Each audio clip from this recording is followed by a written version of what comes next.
The wind that swept across Wyoming territory in April of 1882 carried no mercy. It came down from the high peaks of the Wind River Range like a scolding from God, dry as bone meal, hot enough to crack a man's lips by noon. 2 summers without proper rain had turned the grasslands of Bitter Creek Valley into a graveyard of yellow stalks and split earth. Cattle that once grew fat on green pastures now stood ribbed and hollow-eyed at the few remaining waterholes. The creek itself, which had given the valley its name, had narrowed from a chest-deep ribbon of cold mountain water into a thin trickle that you could step across without wetting your boots. On a hillside overlooking that dying valley, 3 men were digging a grave. The oldest of them stood waist-deep in the hole, his shovel ringing against stones that the drought had hardened to iron.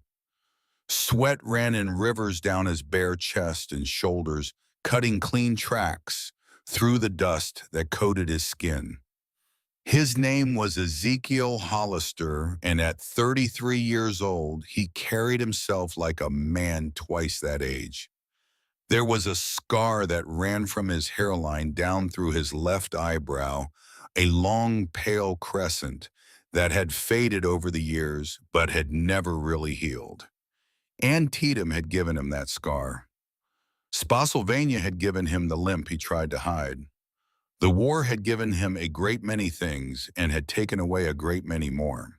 Beside the grave, his middle brother Beauregard sat on his heels with his rifle across his knees. Beau was 31, leaner than Zeke, with hair the color of dark honey and eyes the color of whiskey held up to firelight. He was watching the ridgeline. He was always watching the ridgeline. A sniper does not stop being a sniper just because the war ends. Beau had killed his first man at 13 years old, lying in the wet grass at Cold Harbor with a borrowed rifle and a stomach full of sour bread, and something about that act had welded itself permanently into the way he saw the world. He did not look at landscapes anymore. He looked at firing positions. The youngest brother, Tobias, was the one who finished the grave. Toby was 29, the only Hollister son who had been too young for the war, and he had spent the last 17 years carrying the quiet shame of that fact. While Zeke and Beau had been bleeding in Virginia, Toby had been at home in Tennessee, helping his mother run from Sherman's men, then helping his father bury the burned ruins of their first homestead, then helping all of them pack what little they had left and walk west to Wyoming. He had been 12 years old when he buried his first neighbor. He had been 15 when he learned to shoe a horse blindfolded. He was the gentlest of the 3 brothers and also in many ways the strongest. The man they were burying was named Hartwell Pritchard. He had been 71 years old. Yesterday morning, his nephew had found him face down in the dust of his own corral with a bullet hole in his back and a saddle still in his hands. The county sheriff, a man named Marsden, who took his orders and his bourbon from Colonel Augustus Thornberry, had come out, looked at the body for less than a minute, and called it a hunting accident. Hartwell Pritchard was the 4th neighbor in 5 months to die from a hunting accident in a valley where almost nobody hunted anymore. Zeke climbed out of the grave. He did not bother brushing the dirt off his trousers. He stood at the edge of that hole with his hat in his hands, and he spoke the words he had spoken too many times in too many places. He spoke about a man who had fought the Federals at Chickamauga and had come home to nothing and had built something out of nothing all over again.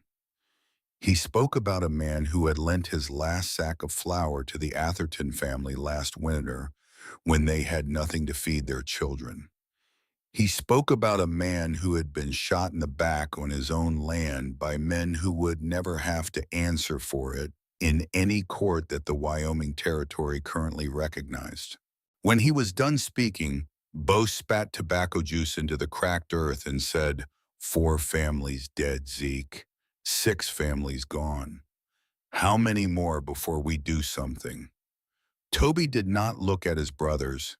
He looked down into the valley where in the hazy distance he could see the long, dark line of Thornberry cattle moving slowly across what had once been Pritchard land. The cattle were already grazing on grass that the dead man's body had not yet been laid in the ground beside. "They're eating our valley before the bodies are cold," Toby said. His voice was soft. It was the softness of a man who had stopped expecting the world to be kind a long time ago. The three brothers rode home that afternoon along the bone-dry bed of Bitter Creek.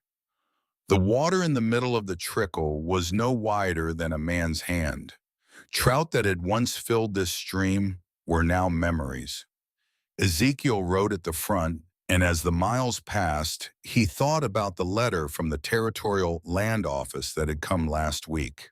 The Wyoming Land Act of 1882 had been written by men in offices 1,000 miles away who had never spent a single night under a Wyoming sky. It said that to keep your homestead claim, you had to prove you were a legitimate family. You had to have a wife, you had to have children, or the credible promise of them. You had to be cultivating the land. The three Hollister brothers had been on this land since the spring of 1865 when their father had brought them west with nothing but 2 mules and a wagon full of dreams.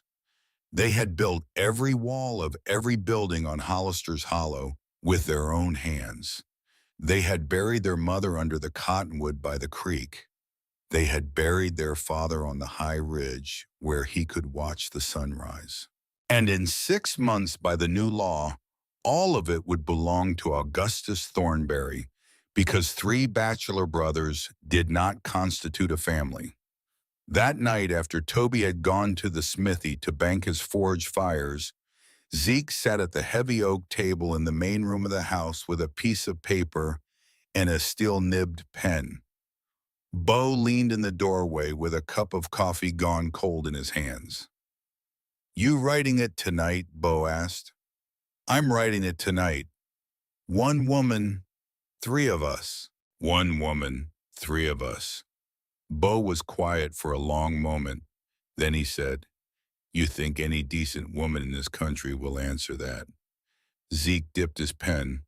"A decent woman with no other choices. That's who we need. Someone who has run out of road."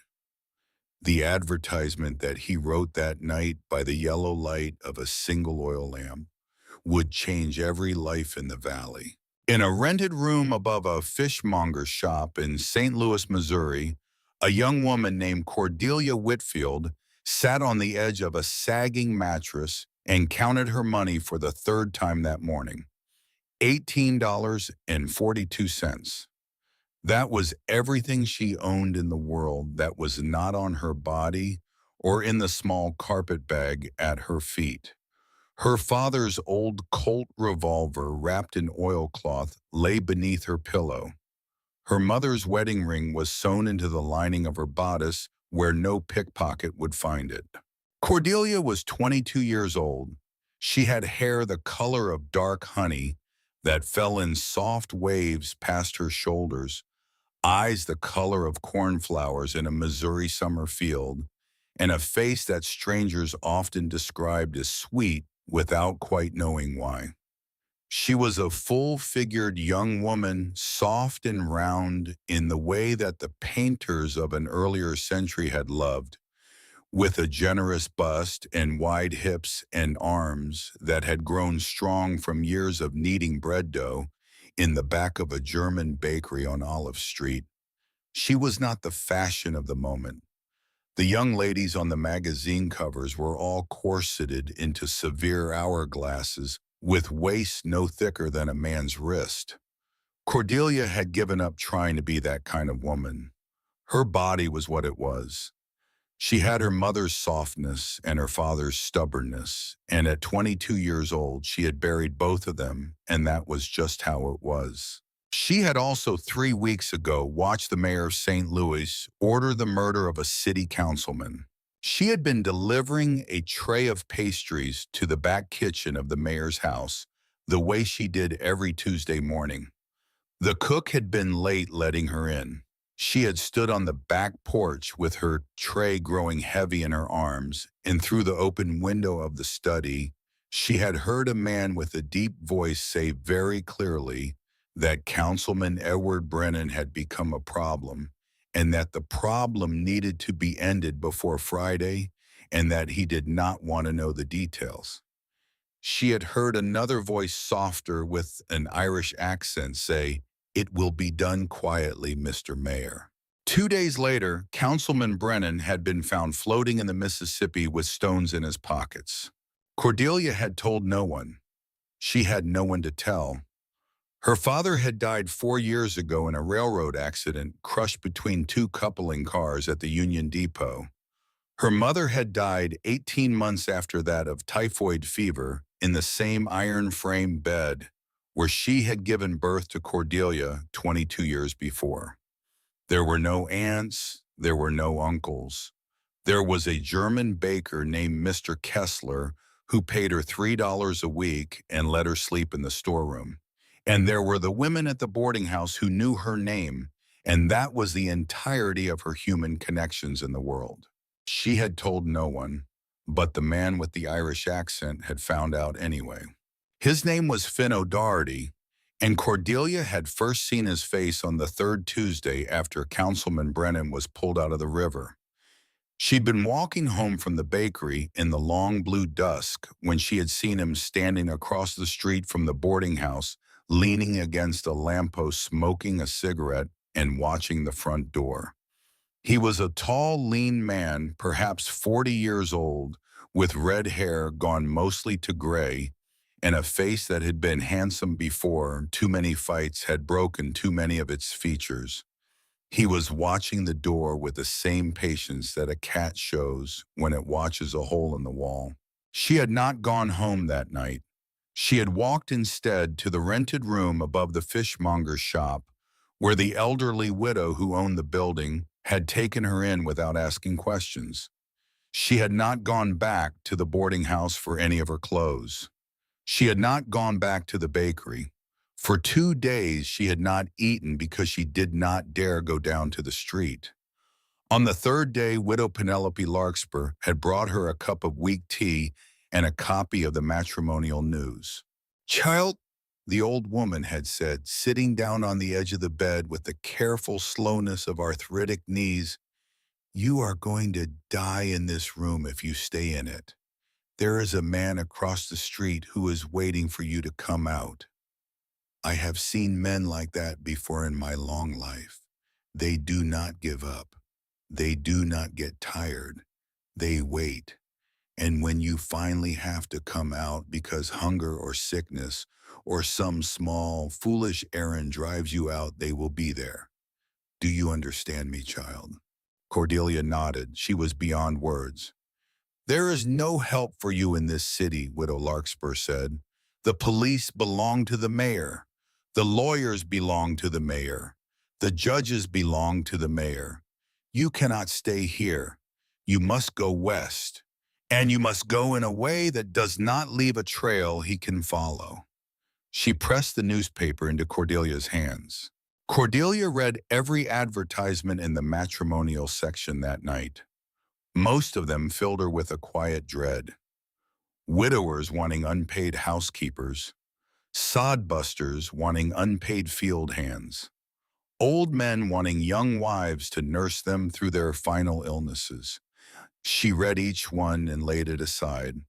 And then on the third page near the bottom of a column, she read this: "Three brothers, full siblings, honorable veterans, owners of a 600-acre cattle ranch in the Wyoming Territory seek a wife, a woman of strong character who can accept an unconventional matrimonial arrangement.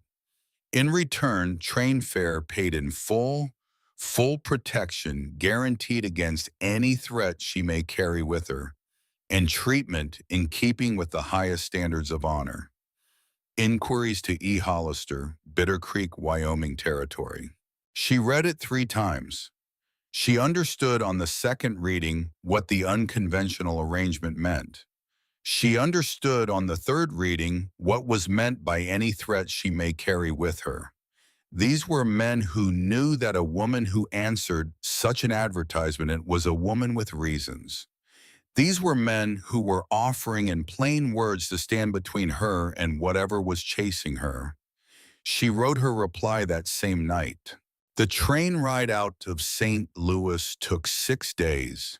The Hollister brothers had wired her enough money for a sleeper berth, but she had spent only the price of a coach seat and had kept the rest hidden in the heel of her right shoe.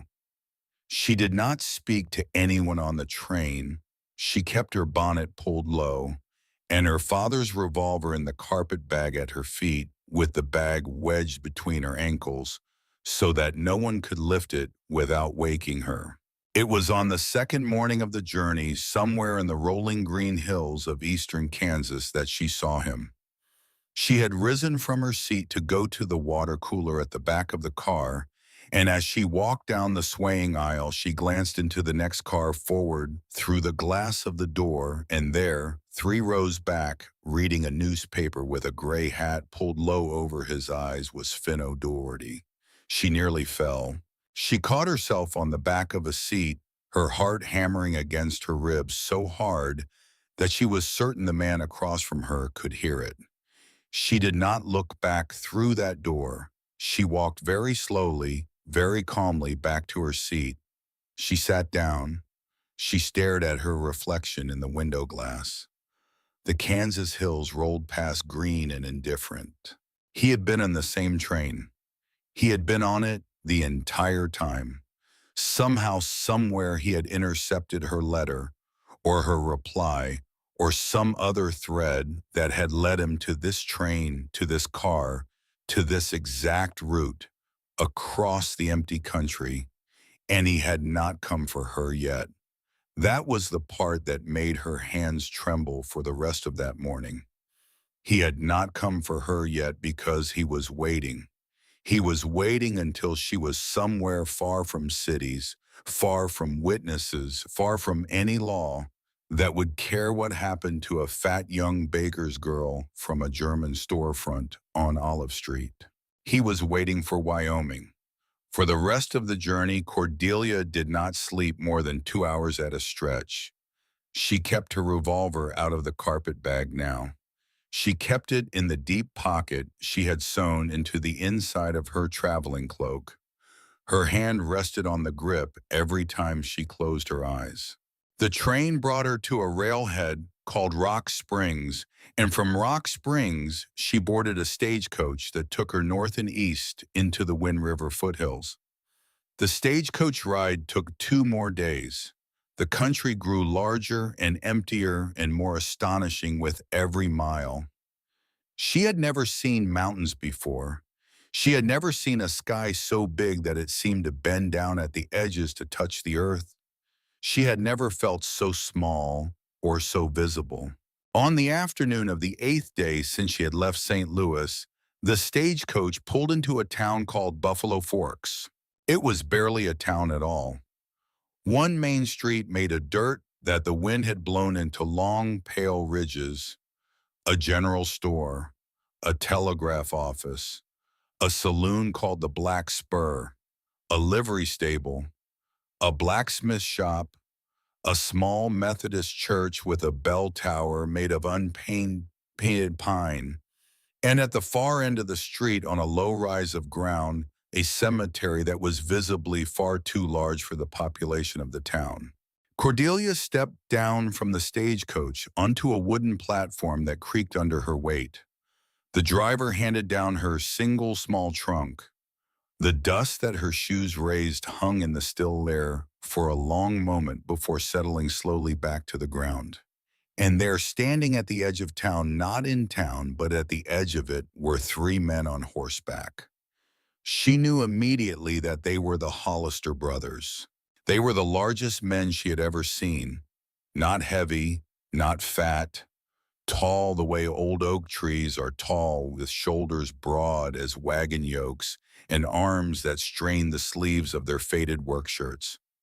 They sat their horses with the loose, easy posture of men who had been on horseback since boyhood. They were not smiling, they were not frowning, they were simply present the way mountains are simply present. The oldest of them swung down from his saddle first. He moved with a slight favor to his right leg that he was trying very hard to hide. He walked across the dust toward her with his hat in his hand, and as he came closer, she saw the lampale scar that ran down through his left eyebrow. Miss Whitfield. His voice was low and grave, like the voice of a man reading a psalm at a graveside. I am Ezekiel Hollister. She found to her own surprise that her own voice was steady. Yes, that is me. The other two had dismounted now. The middle brother, the one with the dark honey hair and the whiskey-colored eyes, was not looking at her. He was scanning the rooftops, the doorways, the windows above the saloon. He was reading the town the way another man might read a letter. The youngest brother, taller and softer-faced with kind brown eyes, stepped forward and tipped his hat. You have luggage, ma'am, he said. His voice was gentle. It was the gentleness of a man who has chosen gentleness deliberately, the way another man might choose a tool from a shelf. Only the trunk, Cordelia said. That is everything I own. She had begun to step forward to take the youngest brother's offered hand when she made the mistake of looking past him toward the telegraph office at the other end of the street. Finn O'Doherty was standing in the doorway of that office. He was leaning against the frame, smoking a cigarette, watching her. She must have made some sound, some small involuntary intake of breath, because the middle brother, who had not been looking at her at all, was suddenly looking at her, and his right hand had drifted down to rest on the grip of the revolver at his hip. Miss Whitfield, Beauregard Hollister said very quietly. His eyes had gone to the figure at the far end of the street.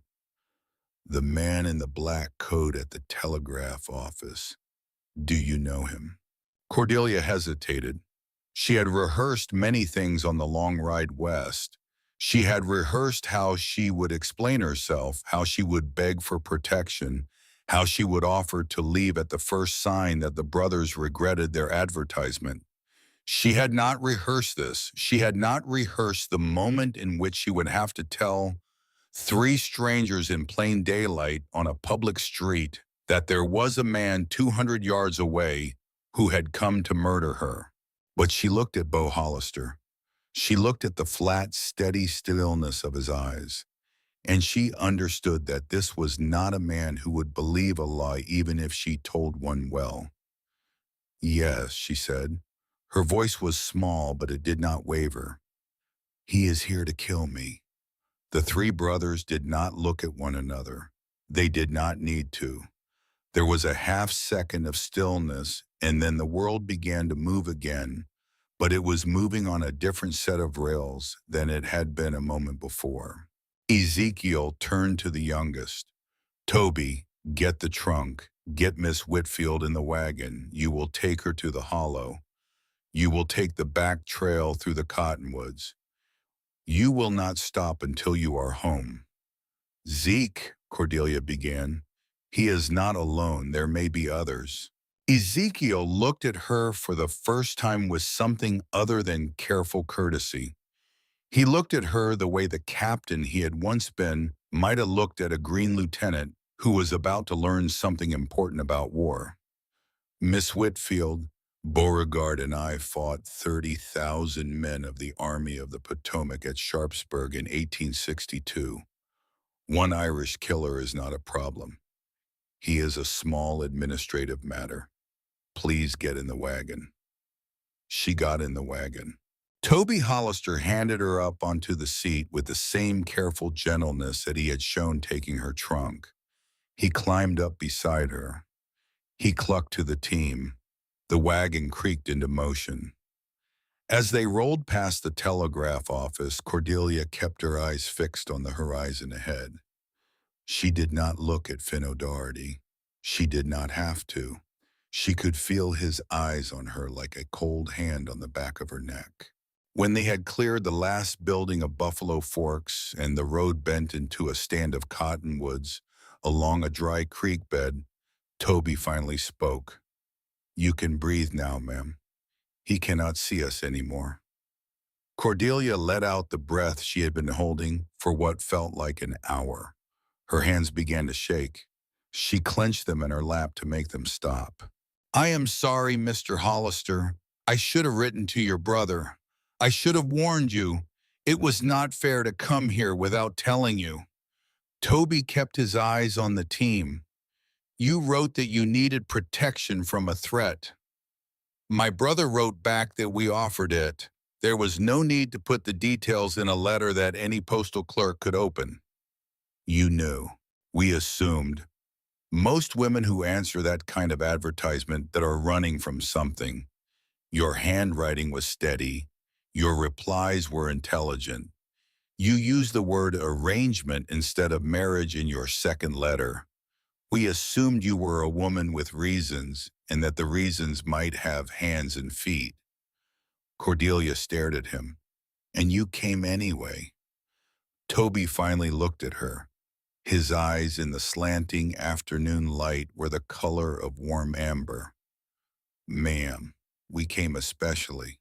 Back in Buffalo Forks, Ezekiel and Beauregard Hollister walked down the dust of the main street side by side, neither hurrying nor lagging, neither speaking nor looking at one another.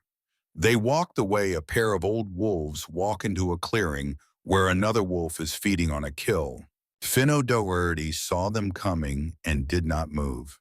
He finished his cigarette. He ground it out under his heel. He smiled a small, professional smile as Ezekiel stopped 6 feet in front of him and Beauregard stopped a step behind and to the left in the position that any cavalryman would have recognized as the second man's covering angle.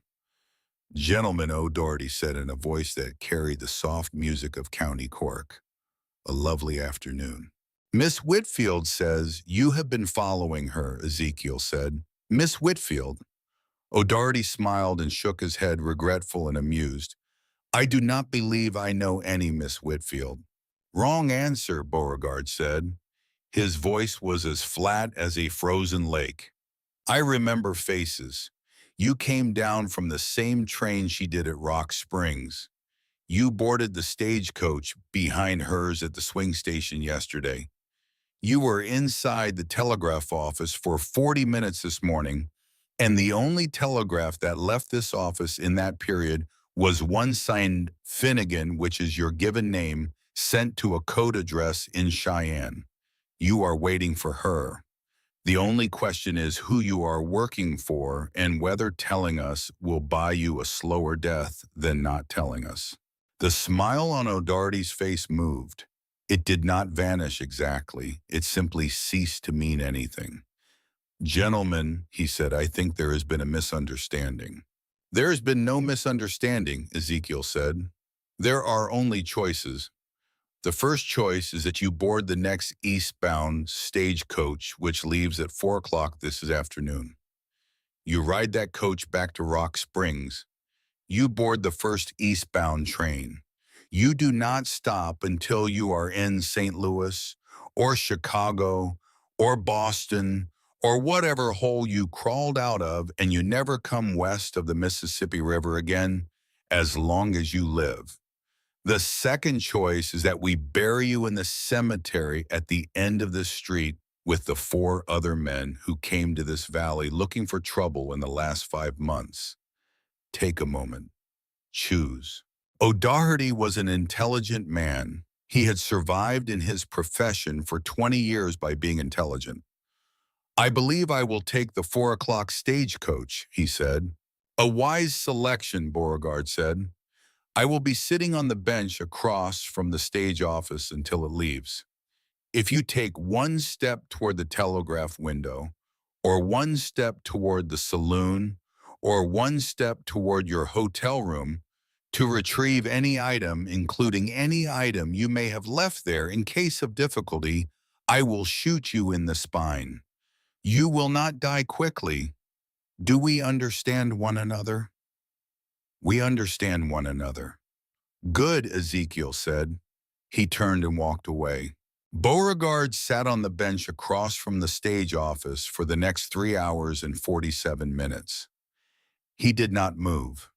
He did not eat. He did not drink. He kept his rifle across his knees and his eyes on Finn O'Doherty, who sat on a bench outside the stage office with his hands folded in his lap and the small, careful posture of a man who had been told very precisely where the line was. At 4 o'clock, the eastbound stagecoach arrived in a cloud of dust. Finn O'Doherty climbed aboard.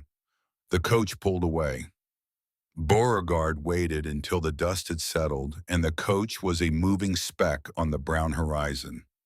Then he walked into the telegraph office, paid the operator $2 in silver, and read every wire that had gone out of that office in the last week. The wire that O'Doherty had sent that morning was addressed to a coded name in Cheyenne. The name was Augustus T. Beau folded the slip of yellow paper, put it in the inner pocket of his coat, and walked back out into the long red light of the late afternoon. The ride from Buffalo Forks to Hollister's Hollow was 4 hours by wagon. Toby drove without rushing. He let the team walk. The road climbed slowly out of the lowlands and into the foothills of the Wind River Range, and the air grew cleaner and cooler with every mile. Cordelia sat beside him with her hands folded in her lap and watched the country open out around her like the pages of a Bible that someone had handed her without explanation. She had thought she had seen empty country from the train. She had not. The train had run through country that men had at least decided to lay rails across. This was country that men had not yet decided anything about. There were stretches where the only living thing she could see was a single hawk turning on the rising air 1,000 feet above the wagon. There were stretches where the only sound was the creak of the wagon and the small, dry music of the team's hooves on stone. After they had ridden for an hour in silence, Toby spoke. "I want to tell you something, Miss Whitfield, and I want you to hear it plainly." The advertisement said unconventional arrangement. I know that word means different things in different places, so I am going to tell you what it means at our home so there is no confusion when we get there. Zeke is going to be your husband on the marriage license. The territory only allows one. He is the oldest and the homestead is in his name. After the wedding, you will have your own room. We built it for you while we were waiting for your reply. The door has a lock. The key will be yours. You will keep that key on your person from the moment we hand it to you until the day you die, if that is what you choose. If you never invite any of us into that room, none of us will ever cross that threshold. That is not negotiable. That is a promise that all three of us made to each other before we ever wrote the advertisement. Cordelia found that she could not speak. The arrangement, Toby continued looking straight ahead at the team, is only an arrangement if you choose to make it one. Some women in the country we come from choose to. Some women never do. It is none of our business which. The wedding is for the Territorial Land Office. The rest is for you to decide in your own time, in your own way, and never sooner than you are ready if you are ever ready at all. Why? Cordelia asked. The word was almost a whisper.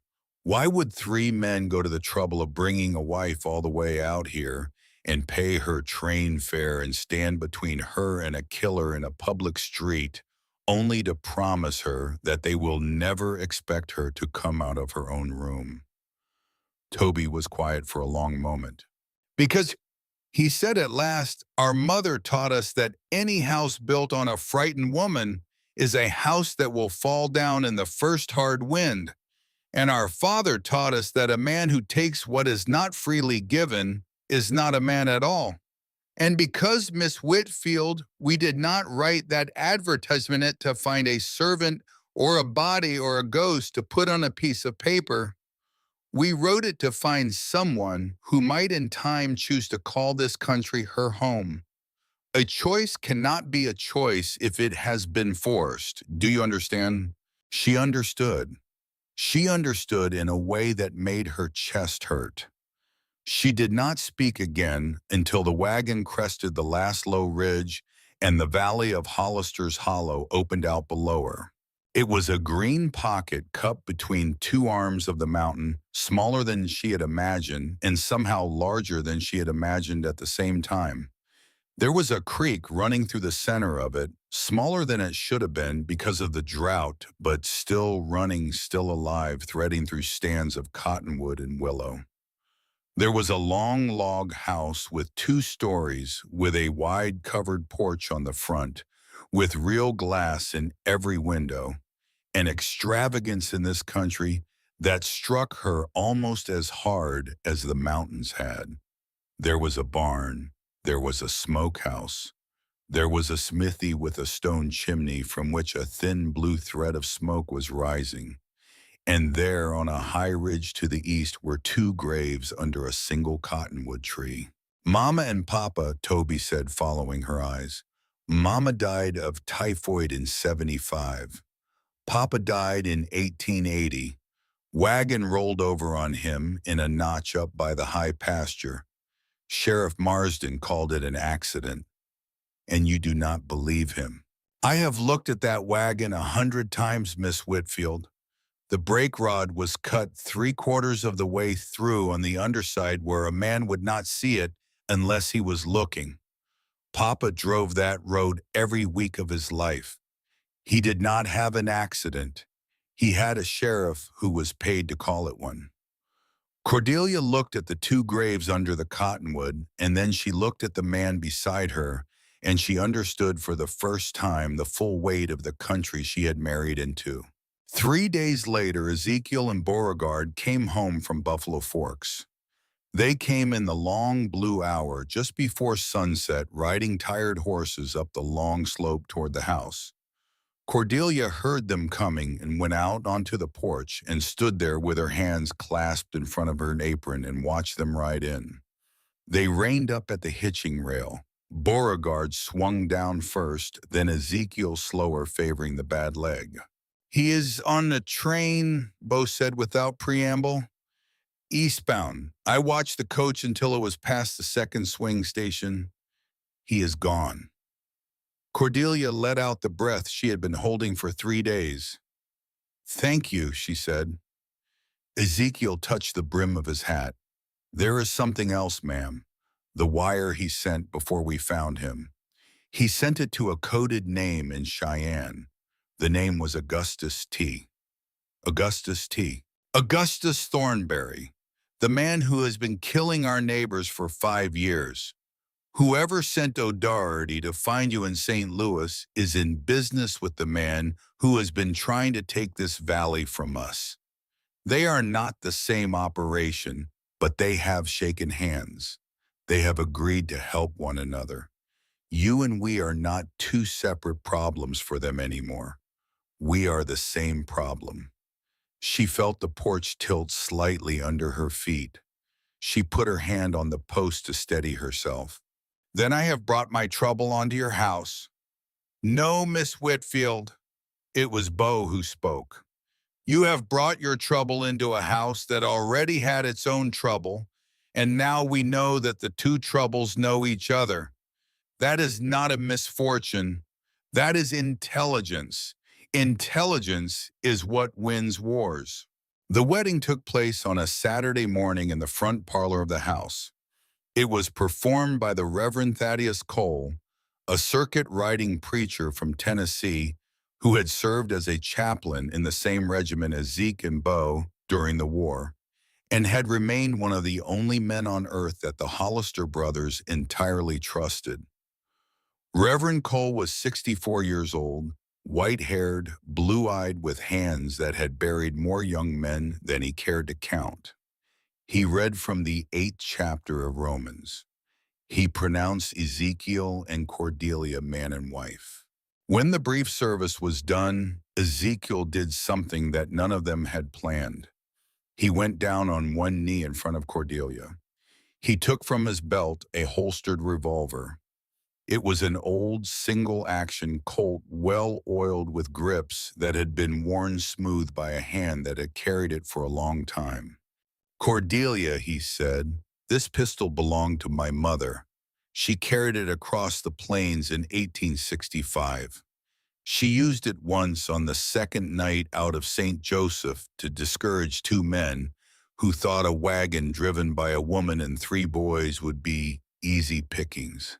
She never spoke of that night again, and neither did the men, because they did not live to speak of anything. I want you to have it, whatever you choose about the rest of your life on this place.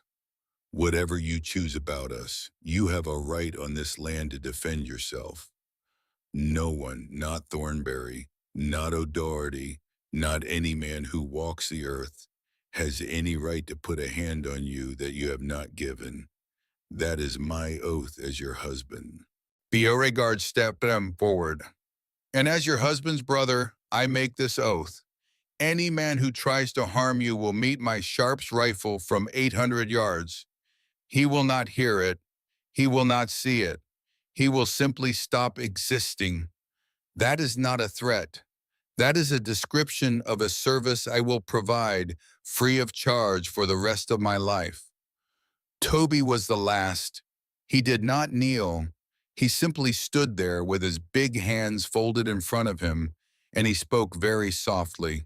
"And as your husband's brother, I make this oath. If they take you, if anyone takes you, I will walk into hell to bring you back.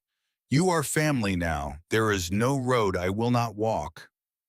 Cordelia Hollister, who had not cried in front of another human being since the day her mother was buried, sat down very suddenly in the carved oak chair behind her and wept into her hands. She wept for the father in the rail yard, and the mother in the iron-frame bed, and for the German baker who had been kind to her, and for the widow Larkspur who had pressed the newspaper into her hands.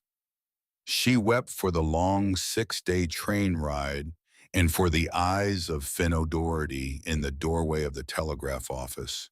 She wept for the 4 years of being entirely alone in a city that did not know her name. And then she stopped weeping, and she stood up, and she took the pistol belt from Ezekiel's hands, and she buckled it around her waist over the white wedding dress. And she said in a voice that was no longer the voice of a baker's girl from Olive Street, "Then we should make ready for war." That night, after the small, cold supper that Toby had made, and that none of them had eaten much of, Cordelia could not sleep. She lay in the new bedroom with the door locked, the key on a leather cord around her neck, and she stared at the ceiling and listened to the small creaks of the unfamiliar house. After a long while, she rose, put on a shawl, and went down the stairs in her stockinged feet. In the front room by the dim red light of the banked fireplace, Ezekiel was standing at the window with a rifle in his hands, watching the moonlit yard. Beauregard was at the heavy oak table, oiling the action of his sharps. Toby was bent over a map of the valley, tracing roads and ridges with the tip of one calloused finger. None of them looked surprised to see her. "Could not sleep," she said. "Sit down," Ezekiel said without turning from the window. "We are going over what we know." She sat down at the table beside Toby. He pushed the map slightly toward her. She looked at it. She had a quick mind and a baker's memory for small details, and within a few minutes, she was pointing at things and asking questions. And within another hour, she had identified 2 assumptions on the map that none of the brothers had thought to question, and she had suggested a third one that Beau, after a long, thoughtful pause, said might just save all their lives when the time came. Outside, the wind had begun to rise. It came down off the high peaks and walked across the dry valley like a man who had business in every house. The moon climbed. The hours passed. In the small graveyard on the hill, the cottonwood whispered to itself in the dark. And in the front room of Hollister's Hollow, four people who had been strangers a week ago bent their heads over a map of a valley that someone wanted to take from them and began the patient work of deciding how exactly they were going to make sure that no one ever did. Outside in the great dark country, Augustus Thornberry was already writing the next letter. The first week after the wedding passed in a kind of waiting silence, the way a long summer afternoon waits for the thunderhead that everyone can see building on the western horizon. Cordelia learned the rhythms of the house. She learned that Ezekiel rose before dawn and made coffee strong enough to peel the enamel off a tin cup. She learned that Beauregard cleaned his rifle every morning at the same time with the same patient motions the way another man might say his prayers. She learned that Toby spent his mornings in the smithy and his afternoons walking the perimeter of the property with a long Kentucky long rifle slung over his shoulder, looking for tracks that should not have been there. She learned, too, that a house with three quiet men in it has its own kind of music. The clink of a coffee cup set down on a saucer, the slow scrape of a whetstone on a knife edge, the small, dry cough that Ezekiel had brought back from the war and had never quite shaken, the deep, familiar laugh of Toby at something one of his brothers had said, a laugh that surprised her every time because it was so much warmer than she expected from a man so often quiet. She had grown up in a household of silence after her mother died. Her father had been a man who rarely spoke unless he had something necessary to say, and after his death, there had been no household at all. The bakery storeroom had been lonely in the particular way that being surrounded by working strangers is lonely. This house, by contrast, was not a quiet house. It was a house full of quiet men. There was a difference. The first was empty. The second was full. She did not in that first week unlock the door of her bedroom for anyone. They did not ask her to. She sat down to every meal with all three of them at the long oak table in the front room, and she helped Toby in the kitchen, and she rode out with Ezekiel one afternoon to see the high pasture where the last of the cattle were being held close to the dwindling creek. And at the end of every day, she climbed the stairs alone and locked her door behind her and slept with the key on its leather cord still around her neck. But on the seventh night, something happened that she had not planned and could not have planned and would later recognize as the moment when the locked door began very slowly to feel less like a wall and more like a choice. She had not been able to sleep. The wind had come down off the high peaks again, walking through the cottonwoods along the creek with the same restless patience as every other night that week, and she had lain awake listening to it for what felt like hours. At last she rose, put on her shawl, and went downstairs in her stockinged feet to fetch a glass of water from the bucket on the kitchen counter. She did not expect to find Ezekiel at the kitchen table. There was a single oil lamp burning low. There was a brown glass bottle of whiskey on the table beside it. There was one small glass half full. He was not drinking the way a man drinks when he wants to forget something. He was drinking the way a man drinks when he is trying to keep something at a distance. He looked up when she came in. He did not seem startled. He did not seem ashamed of the bottle either. He simply gestured at the chair across from him. "Sit if you want." She sat. She did not say anything for a long moment. The wind moved against the window glass. "What are you thinking about?" she said at last. He looked into the lamplight. He was a long time answering. "Antietam," he said. "It was the 17th of September in the year 1862. It is sometimes called the bloodiest single day in the history of this country. I was 13 years old that day. I was not in the battle, I was at home in Tennessee helping my mother dig a root cellar. But in the spring of 1864, when the Confederate Army was running out of men, my brother Bo and I lied about our ages and walked away from our father's house to enlist. I was 15. He was 13. He was a tall 13 and dark for his age, and he carried himself like a man. And the recruiting sergeant did not look very hard at our papers, because by then they were not looking very hard at anybody's papers. She watched his face in the lamplight. Bo had eyes, he said. He could pick a man out of a tree line at 300 yards before any of the rest of us could see anything but trees. They made him a sniper. They gave him a Whitworth rifle, which was a fine English weapon that the blockade runners brought in by way of Bermuda, and they sent him out into the woods with a corporal as his spotter.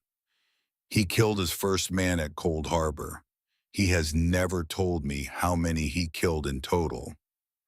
I do not think he counts. He took a small sip of the whiskey. He set the glass down. They made me a lieutenant and then a captain because I could read and write, and because the men I was given were boys even younger than I was, and they needed an officer who could form a sentence on a piece of paper. At the Battle of Spotsylvania Courthouse in May of 1864, I led 80 men into a wood that the Federals had filled with cannon. 60 of those men did not come out. Some of them I had grown up with. Some of them I had taught to read by firelight in the camps. One of them, a boy named Asa Pelham, had asked me the night before whether I thought God forgave a soldier for things a soldier had done in war. I told him I believed God did. I am still not certain I believed it when I said it. He is one of the 60 who did not come out of the wood. I have thought about that conversation for 18 years. He touched the scar on his eyebrow. This was not from Spotsylvania. This was from a small action 2 weeks later north of the courthouse, near a creek I do not remember the name of. A federal officer with a sharpshooter's rifle put a ball through my forehead from 20 yards. The ball went in here and came out the back just above the hairline. I do not know how a man survives a ball through the head at that distance, but apparently I am a man who did. I woke up 2 days later in a field hospital. Bo had carried me 3 miles on his back. He was 14 years old. He had carried his older brother 3 miles in the dark without help because he did not think anyone else would care enough to do it. He has never spoken of that night. I have never asked him to. Cordelia found that her hand had moved across the table without her telling it to. It rested on top of his hand. She did not pull it back. He did not move. "Do you have nightmares?" she asked. "Every night, for 17 years. Tonight.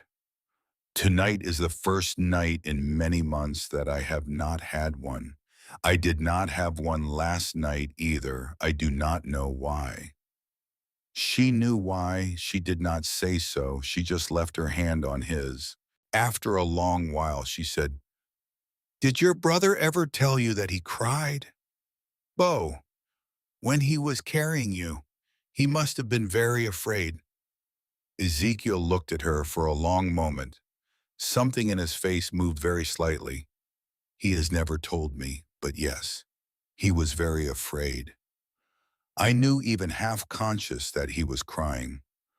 I felt the wetness on the back of my own neck. I never said anything to him about it because I did not want him to be ashamed. He should not be ashamed. He is not ashamed of anything, Cordelia.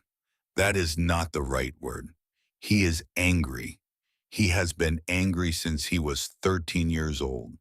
He has spent 18 years pointing that anger at the right targets, but it has never gone away. Sometimes I think the only thing keeping him alive is that he has not yet run out of right targets to point it at. She thought about that for a long time after she had finally gone back upstairs and laying down again in the new bedroom with the locked door, and listened to the wind coming down off the mountains. She thought about it for a long time, and the next morning, when she came down to breakfast, she carried the key on the leather cord with her, but she did not lock the door behind her when she came down. It was a very small thing. None of the brothers commented on it. None of them, she suspected, even noticed. But she noticed. The drought had its own voice that summer. It spoke in the cracking of the floorboards on the porch when the afternoon sun hit them. It spoke in the dust devils that walked across the lower pasture on the long blue evenings. It spoke in the slow dropping of the creek an inch a week, 2 inches a week, until at the end of the second week of June, the deepest pool in the creek bed below the house was no deeper than the length of a man's hand. Bitter Creek was the only year-round water in the valley. That was what the creek had always been. That was why the Hollisters had settled where they had settled. That was why, in the 17 years since their father had brought them up out of Tennessee, they had built and improved and held this particular pocket of country instead of any of the empty country that surrounded it. And that was why Cordelia understood now Augustus Thornberry wanted it. He did not want their land for the grass. The grass was dying. He did not want it for the buildings. The buildings could be burned. He wanted it for the water. 2 summers of drought had turned that thin trickle of mountain water into the most valuable thing in 3 counties. Whoever owned the headwaters of Bitter Creek would in another year own every cattle operation downstream of it because everyone else's cattle would be dead. 2 weeks after the wedding, Augustus Thornberry came up the road to Hollister's Hollow. He did not come alone. He brought his 2 surviving sons, Sebastian and Cyrus, and he brought 8 hired men with rifles in scabbards and revolvers on their hips. They reined up at the edge of the yard in a rough crescent with Thornberry at the center of it, mounted on a bay gelding that looked too fine for the country. Cordelia was on the porch. She had been hanging out wash. She did not move. The colonel was a man of perhaps 60 years. He sat his horse with the perfect posture of a man who had been to West Point. He wore a tailored coat of dark gray broadcloth, a snow-white linen shirt with a collar that had been ironed that morning, and a hat that had clearly never seen actual weather. His mustache was waxed. His boots were polished. Everything about him said, I was an officer in an army that won, and you were officers in an army that lost. Behind her, the door opened. Ezekiel came out onto the porch. Then Beauregard with his rifle loose in one hand. Then Toby, who took up a position at the corner of the porch where the woodpile would give him cover if he had to drop behind it. Captain Hollister, Thornberry said.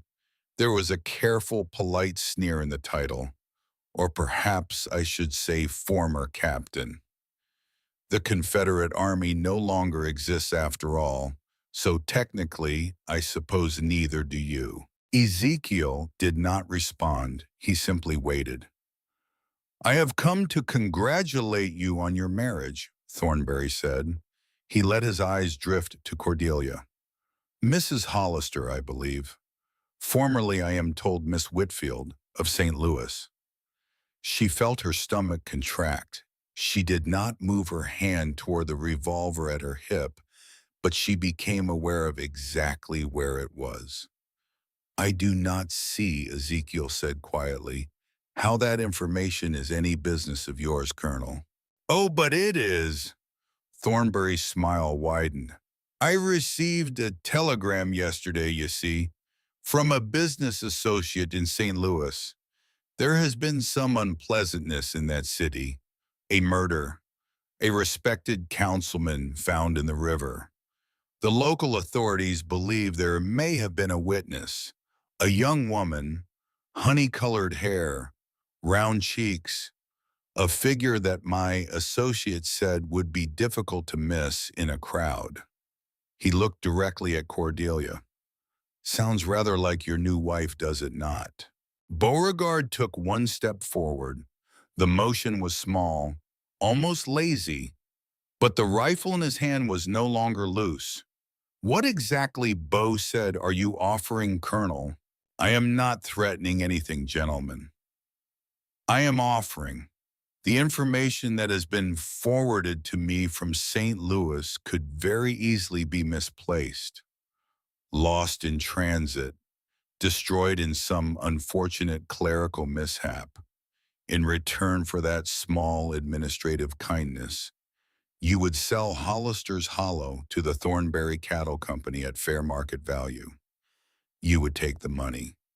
You would take your new wife, who would no longer have any reason to fear pursuit. You would relocate. Oregon, perhaps, California, anywhere with sufficient distance. You could keep your wife. I keep my water. It is, I think, a generous offer. Ezekiel walked down the steps of the porch. He walked across the dust of the yard to where Thornberry was sitting his horse. He stopped at the gelding's shoulder. He looked up into Thornberry's face.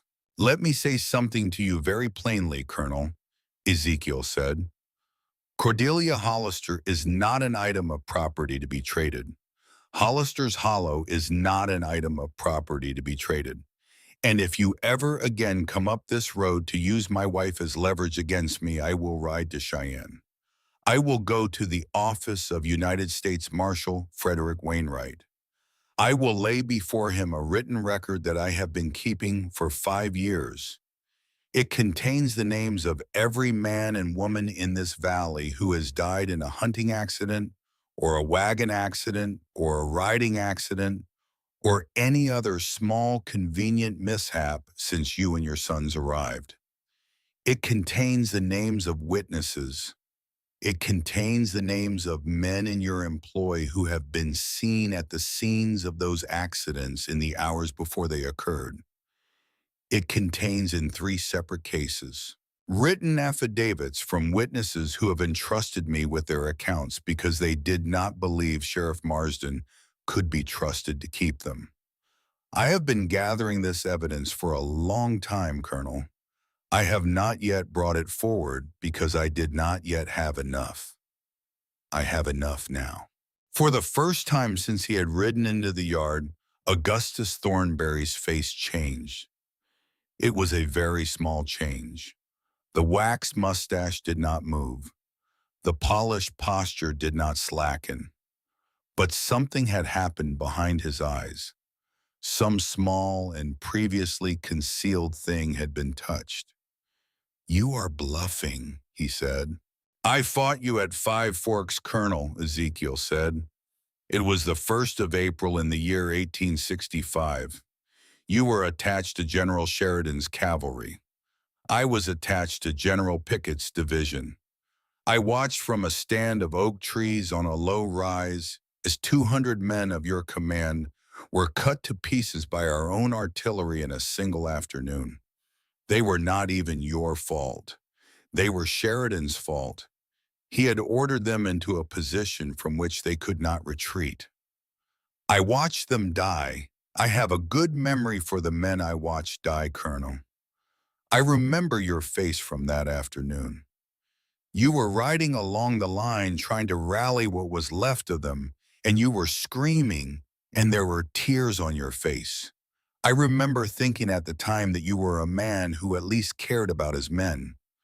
I have wondered in the years since what happened to that man. I see now that he is gone. That is unfortunate. He was a better version of you than the one currently sitting on that horse. The silence in the yard was absolute. Sebastian Thornberry, the older of the 2 surviving sons, put his hand on the grip of his revolver. His brother Cyrus, the younger one, the one with eyes that Cordelia had already noticed and would never forget, did not move. He simply stared at Cordelia. There was nothing in that stare that had to do with land or with water or with the colonel's fine speeches about fair market value. It was a different kind of stare. It was the stare of a man who had decided that a particular woman belonged to him in some private and unspoken way, and was now beginning to be angry that she did not yet seem to understand this. Cordelia met his eyes once. She did not look away first.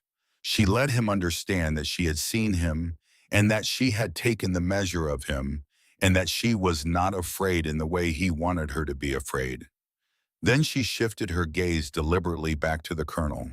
"Colonel Thornberry," Ezekiel said, "you are on private land.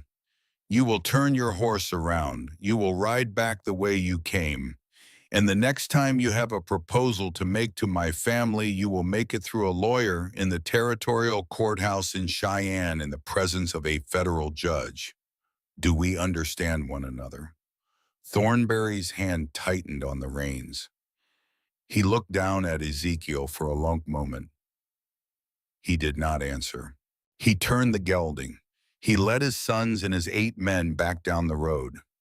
The dust rose behind them and hung in the still air for a long time after they had gone. When they were out of sight, Cordelia let out a breath she had not known she was holding.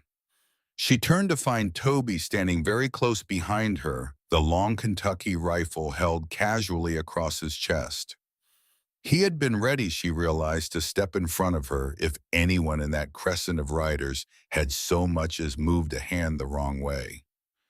"That was bigger than I thought," she said. "How so?" Toby asked. "He has friends in St. Louis. I do not mean men he has hired. I mean men who hire him, or who he hires together with. Whatever he is doing in this valley, it is not just one man's appetite for water. It is something larger." Beauregard, who had not lowered the rifle, said quietly, "She is right. The wire from O'Doherty was sent to a coded name in Cheyenne. That is not local.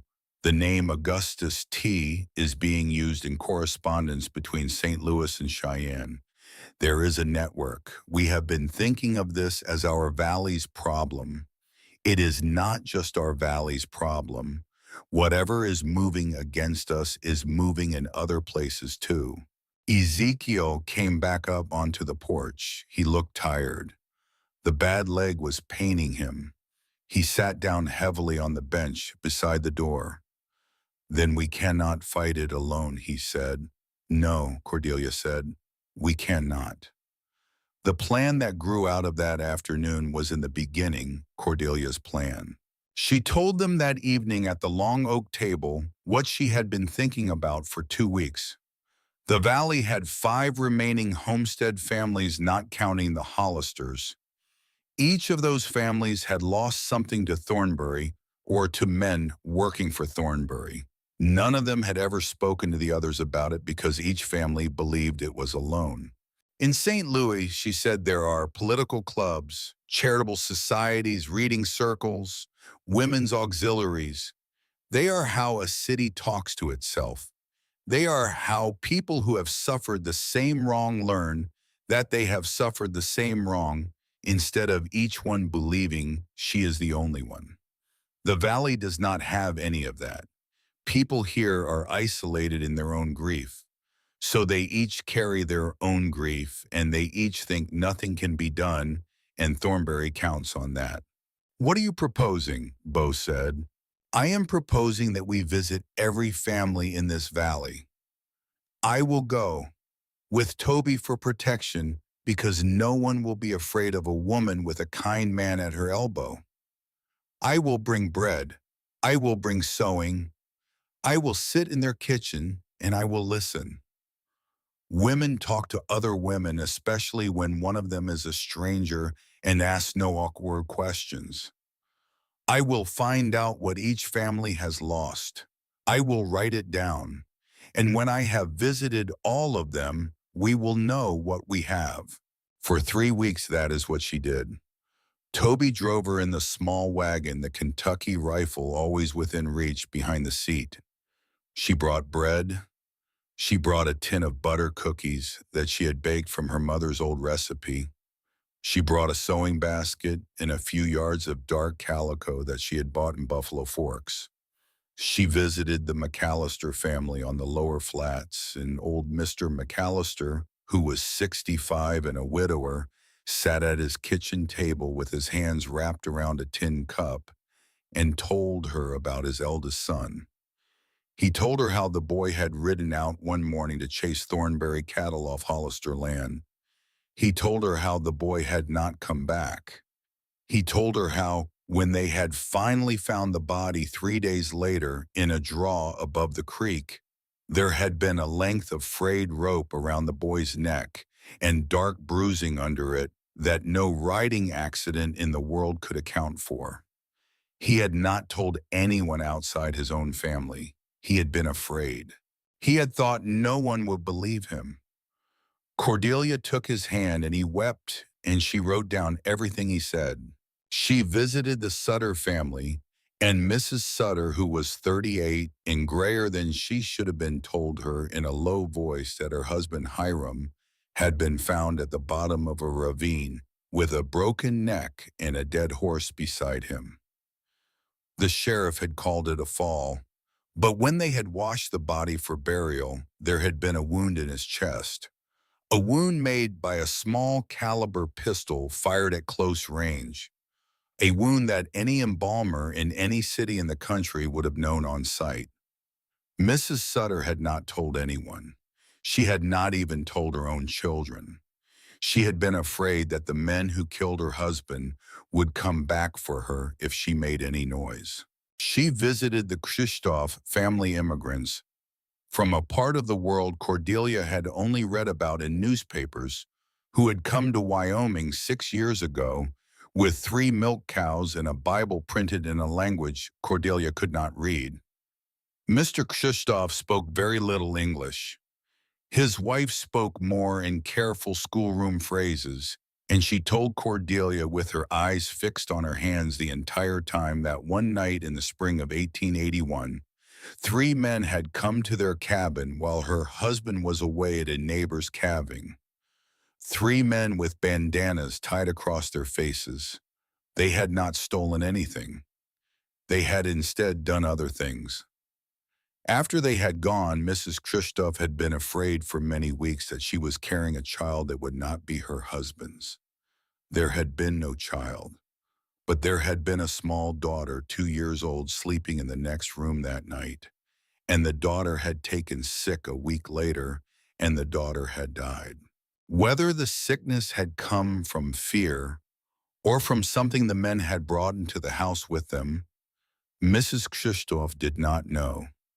She only knew that her daughter was buried under a small pine tree behind the cabin, and that her husband had become a different man, quieter, harder, with a shotgun always within reach. Cordelia held that woman's hands for a long time. She did not write down everything Mrs. Krzysztof told her. There were some details that did not need to be on paper, but she wrote down enough. She visited the Athertons. She visited the Pemberton family, whose 17-year-old daughter had ridden into Buffalo Forks one Saturday morning to collect a parcel from the mail and had never been heard from again. The official story was that she had run away with a young man from a passing freight crew. The Pembertons did not believe it. Their daughter had not been the kind of girl to run anywhere. She had been a quiet, devout, obedient child who would never have left her parents without a word. Mr. Pemberton, a thin gray man with the deep eyes of insomnia, told Cordelia that he had once, 6 months after his daughter disappeared, seen Sebastian Thornberry at the bar in the Black Spur Saloon, drunk and laughing about something, and the something he had been laughing about Pemberton was certain had been her. 5 families, 5 lost loved ones, 5 small stories that alone were grief. Together they were evidence. The meeting was held at Hollister's Hollow on a warm Sunday evening in the second week of July. 20 people came. Old Mr. McAllister, the Sutters, the Athertons, the Pembertons, the Krzysztofs, who came in their Steve Sunday best and sat at the back of the room and did not speak unless spoken to. There were also half a dozen men from smaller families farther down the valley, families that had not yet lost anyone but had seen enough to be afraid. Cordelia stood at the front of the room. Her hands were trembling. She clasped them together so that no one would see. "I am not from this country," she said. "I have only been here for a few months, so I have no right to tell you what to do. But I have something I want to tell you that I am not sure any of you have heard yet." She read the names. She read the names of the children of the husbands, of the daughters of the sons. She read what had been done to each one. She did not flinch from the hard parts. She read them in her clearest voice, and the room grew very still. When she came to the end of the list, old Mr. McAllister stood up. He was a tall, stooped man with white hair and hands that shook. He wiped his eyes with the back of his sleeve. "I never told nobody," he said. His voice was rough. "About the rope, I thought nobody would believe me. I thought I was just an old man making his grief into a story. And it turns out half this valley has had its own story all along, and we have all been sitting in our own kitchens alone thinking we was the only ones." He shook his head slowly. "What a waste, what a goddamn waste of years." Ezekiel stood up next. "This is the plan," he said. "We send what do we have, all of it together to United States Marshal Frederick Wainwright in Cheyenne. One letter, with every account, with every signature. We do not send it through the local sheriff. We send it through Reverend Cole, who rides circuit and who can carry it in his saddlebag past Sheriff Marsden's notice. We send a duplicate by separate hand to the territorial governor. We send a third copy to the editor of the Cheyenne Daily Leader. We do this all on the same day. We make it impossible for any one of those copies to be lost or suppressed without the other two getting through. And if Thornberry hits us before the law gets here," young Mr. Atherton asked. It was Beauregard who answered. He was leaning against the wall near the fireplace. He spoke quietly. "Then we hit back. Every family in this room has at least one rifle. There are 20 of us. Thornberry has more men than that, but his men are paid. They came here for money.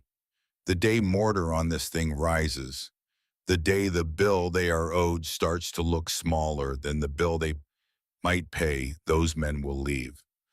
I have fought hired men before in places I do not talk about. They run. They always run.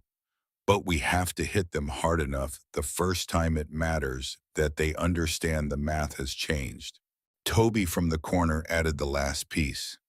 "I know the trails in these mountains better than anyone Thornberry has hired. If we ever have to move, we can move where they cannot follow. There are old trapper paths in this country that have not been on a map since before the war. I have walked all of them with my father. I know which ones can take a wagon and which ones can only take a horse. If it ever comes to running, we can run and they cannot catch us."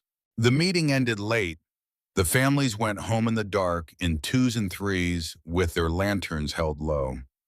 For 2 weeks after that meeting, Hollister's Hollow held its breath.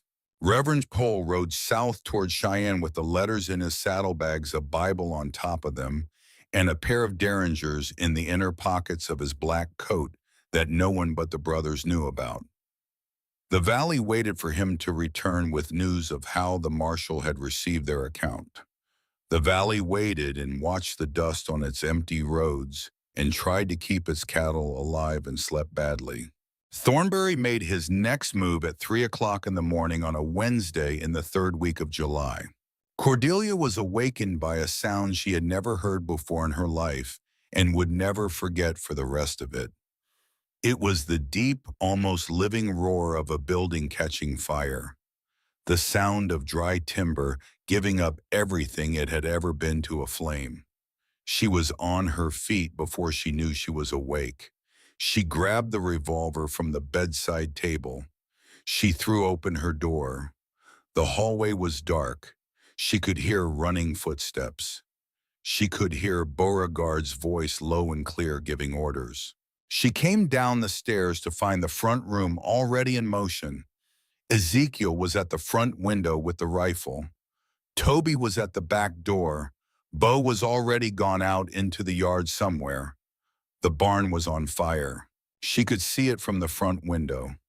The whole western wall of the structure was in flames. Black figures moved against the orange light. 6 men, maybe 7. They had ridden in quietly under the wind. They had soaked the side of the barn in coal oil, struck a match, and now they were spreading outward, looking for the next thing to burn. A rifle cracked from up on the eastern ridge. One of the running figures dropped. A second crack. A second figure dropped. Beauregard had taken the high ground in the dark, climbing the ridge in his nightshirt and bare feet with the sharps across his back, and he was now picking off men in the firelight from a position they could not see and could not return fire on. The remaining men scattered for cover. Ezekiel fired from the front window. Toby went out the back low and fast. Cordelia ran up the stairs to the second story and threw open the window of her own room, the one that faced the barn. She braced the heavy revolver on the windowsill. She did what her father had taught her in another life, in another country. She breathed out slowly. She picked a moving shadow. She fired. She did not hit anything that first shot. She fired again. The recoil ran up her arms into her shoulders. She fired a third time. And then she saw him. A figure detached itself from the chaos by the burning barn and ran straight at the house. He was carrying a torch. He was running for the front porch where the dry shingles would take a torch like dry paper. It was Cyrus Thornberry. She knew it from the way he ran. She knew it from the set of his shoulders. She knew it from the absolute certainty with which he was running, not toward the building, but toward her. The land and the water and the cattle had nothing to do with what was on his face right now. What was on his face was a private appointment. She braced the revolver against the windowsill. She let her breath out slowly through her nose. She did not flinch. She squeezed. Cyrus Thornberry fell at full running speed and did not get up. The torch rolled away from his outstretched hand and lay in the dust of the yard hissing, throwing one last small flicker of orange light up against the side of the porch before it guttered out. The remaining attackers broke. Bo put down one more from the ridge. Toby fired twice from the back of the property. The last 3 or 4 men found their horses and rode out of the yard at a dead gallop, and the night swallowed them. Cordelia stood at the upstairs window with the revolver in her hands and could not move. She heard footsteps on the stairs. She heard her own name being spoken. She did not turn around. She kept staring out the window at the dark shape lying motionless in the yard. The barn was still burning. The horses, which Toby had cut loose at the first sound of the fire, were running in a frightened circle in the home pasture beyond the smithy. Ezekiel came up behind her and very gently took the revolver out of her hands. He set it on the windowsill. He turned her around. He folded her into him. "You saved us," he said. His voice was rough. "You saved all of us. He was coming for the house. He had the torch." "I killed a man," she whispered. "You killed a wolf that was running for your family with a fire in his hand. There is a difference." She did not answer. She did not cry. She simply stood there with her face against his shirt and listened to his heart beating fast at first and then slower, and let herself understand for the first time that she had crossed a line in her life that she could not uncross. By morning, two of Thornberry's hired men lay dead in the home pasture. Bo had killed one. Toby had killed the other. And in the dust of the yard, 10 yards from the front porch of Hollister's Hollow, lay the body of Cyrus Thornberry. There was a small black hole in the center of his chest. The torch had burned out beside him in the night. The barn was a ruin of black timber and white ash smoking still, with the bodies of two milk cows and the laying hens lost inside it. The smithy had been saved because the wind had been blowing the wrong way for Thornberry's purposes. The house had been saved because Cordelia had fired 4 shots from a second-story window in the dark. At 9 o'clock that morning, Sheriff Bryce Marsden rode up the road to Hollister's Hollow with 2 deputies behind him. "Mr. Hollister," he spoke from his saddle. He did not dismount. "I will need to take your wife into custody on a charge of murder." Ezekiel walked out into the yard and stood between the sheriff and the porch. Cyrus Thornberry attacked this house in the night and with a torch in his hand in the company of 6 other armed men, 2 of whom are also dead in this yard. My wife defended this household from a second-story window. That is not murder.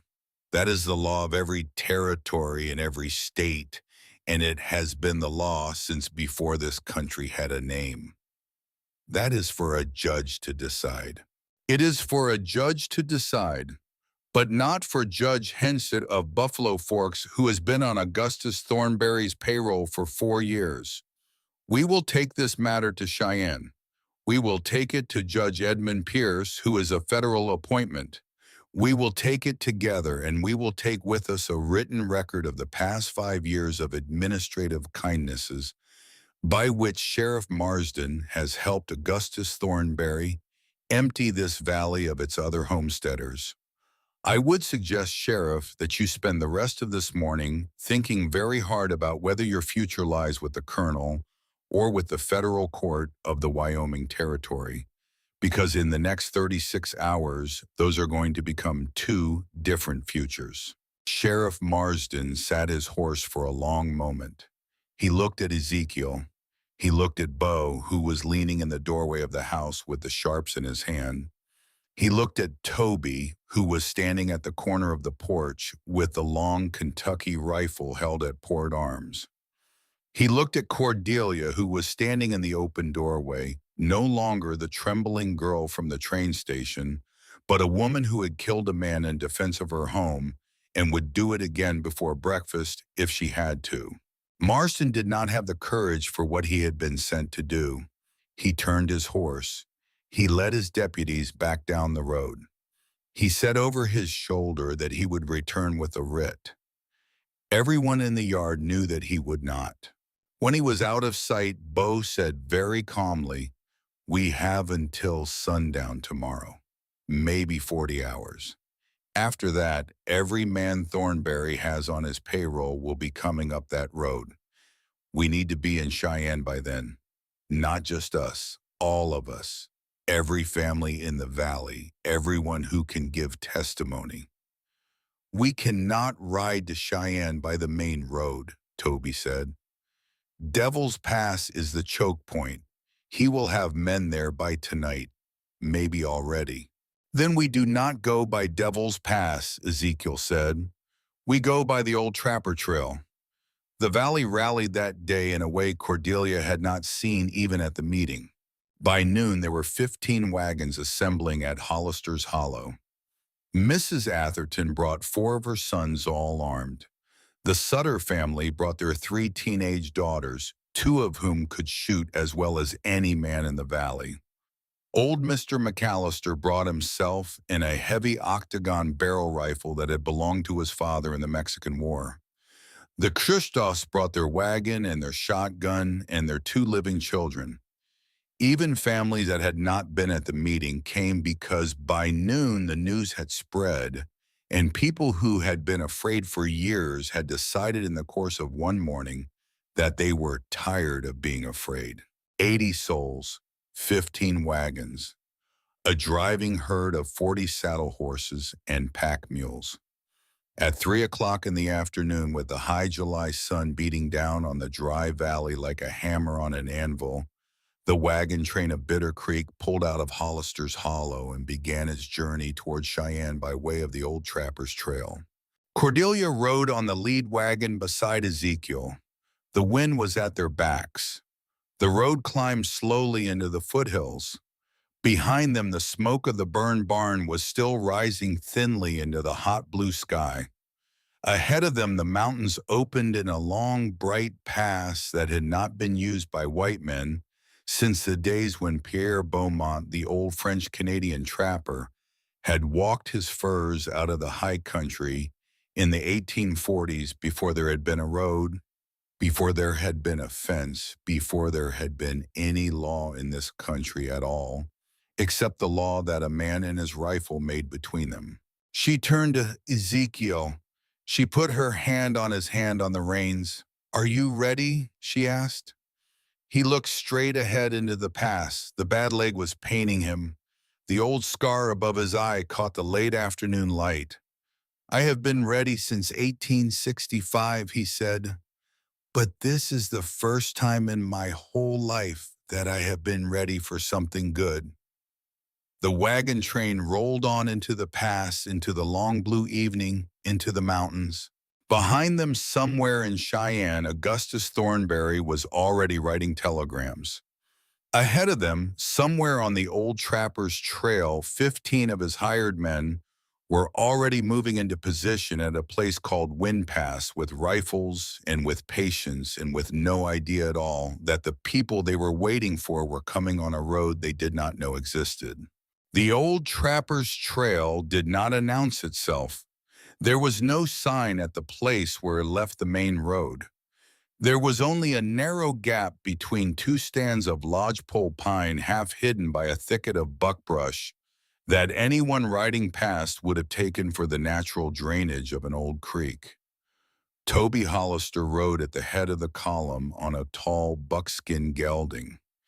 He turned the buckskin into that gap without slowing, and behind him the whole long line of 15 wagons and 40 saddle horses turned with him, and within the space of a quarter-mile the main road was gone, and the country had closed in around them, as if the road had never existed at all.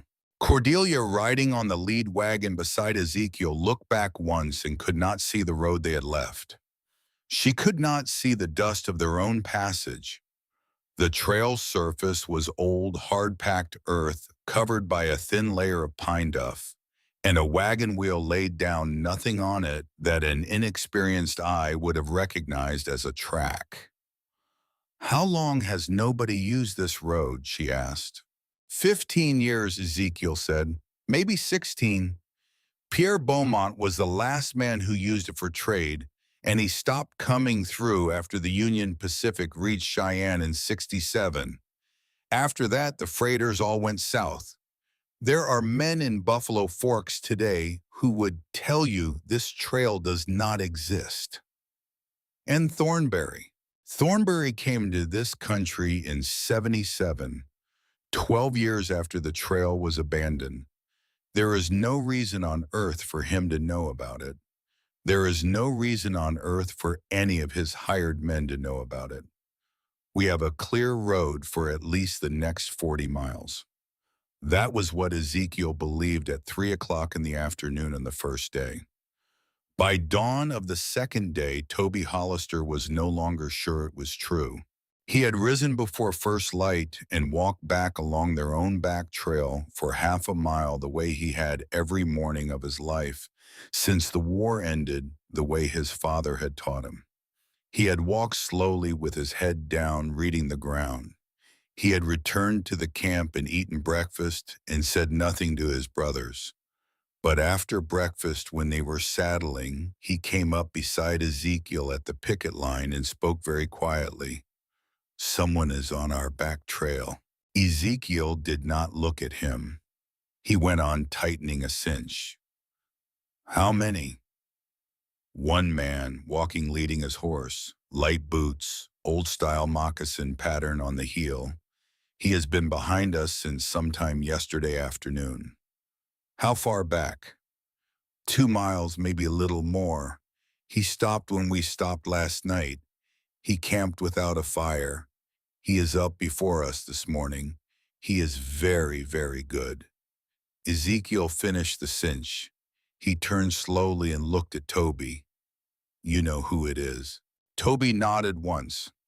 I have only ever seen one set of tracks like that in 17 years on this ground. About 4 years ago, north of the Sweetwater.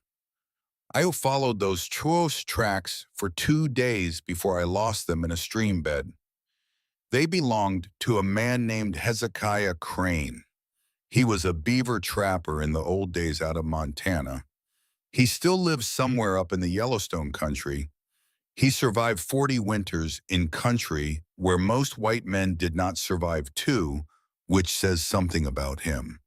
The fur companies paid him to find lost trappers for them in the years when men still went into the high country alone and sometimes did not come back. He is 67 years old. He can read ground that has not been walked on in a week. And he is the only white man alive, as far as I know, who knows about this trail because he was a friend of Pierre Beaumont's in the old days before either of them were old. Ezekiel let out a long breath. Thornberry hired him. Thornberry hired him. He has been on our back trail since yesterday afternoon, which means Thornberry knew before we even left that we might come this way, which means Thornberry has been planning for this possibility for longer than the last 40 hours, which means there will be men waiting for us somewhere ahead in a place that Crane and Thornberry chose together. The two brothers stood at the picket line in the cold gray dawn and did not speak for a long time. The breath of the horses smoked in the air. Wind Pass, Ezekiel said at last. Wind Pass, Toby agreed. Wind Pass was the narrowest section of the entire old Trapper's Trail. It was a slot in the rock perhaps 80 yards wide at its widest point, perhaps 30 yards wide at its narrowest, that ran for nearly a quarter-mile between two high walls of red rock and broken scree. There was no way around it. To the east of the pass, the country fell away into a gorge that no wagon could descend. To the west of the pass, the cliff rose 400 feet straight up. A column of wagons entering Wind Pass would be committed to the entire length of it, with no flank to maneuver on, with no high ground from which to return fire, with the canyon walls on either side acting as a funnel. If a man wanted to ambush a wagon train on this trail, Wind Pass was the place. It was, in fact, the only place. That night, they camped in a hollow of the foothills 6 miles short of the entrance to the pass. The wagons were drawn into a tight defensive ring. The fires were small and well shielded. Most of the families had eaten and gone to their bedrolls when the four of them, Ezekiel and Beauregard and Toby and Cordelia, gathered in the lead wagon by the light of a single shaded lantern with a folded map between them. Toby spread the map flat. He pointed. Here is the entrance to the pass. Here is the choke point narrowest section, about 2/3 of the way through. Here is where the cliff on the western side breaks down into a series of ledges that can be climbed by a man on foot. Here on the eastern side, just above the choke point, is a hanging meadow. About 40 acres. There is a goat trail up to it from the south. I have been on it. It can be climbed in the dark by a careful man. From that hanging meadow, a man can look straight down into the choke point. The range from the meadow to the canyon floor is about 800 yards. Bo looked up from the map. His eyes were entirely calm. 800 yards is my range, he said. It is your range, Toby agreed. How far is the South Goat Trail from our current camp? 4 miles, mostly steep. A man on foot can do it in 3 hours in the dark if he knows the country. I know the country. Ezekiel tapped his finger on the map at a point that was not Wind Pass, but a long ridge that ran behind it on the western side. "What is this here?" he asked. "That is the back of the canyon wall. That is the side away from the trail. The hired men, whoever they are, will be set up on the cliff edge looking down into the pass. They will have their faces toward the pass.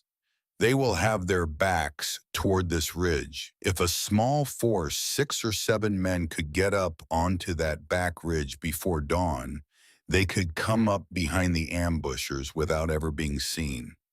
The ambushers would be looking down into the canyon, waiting for the wagons to enter. They would not be looking back over their own shoulders. Can it be reached from here?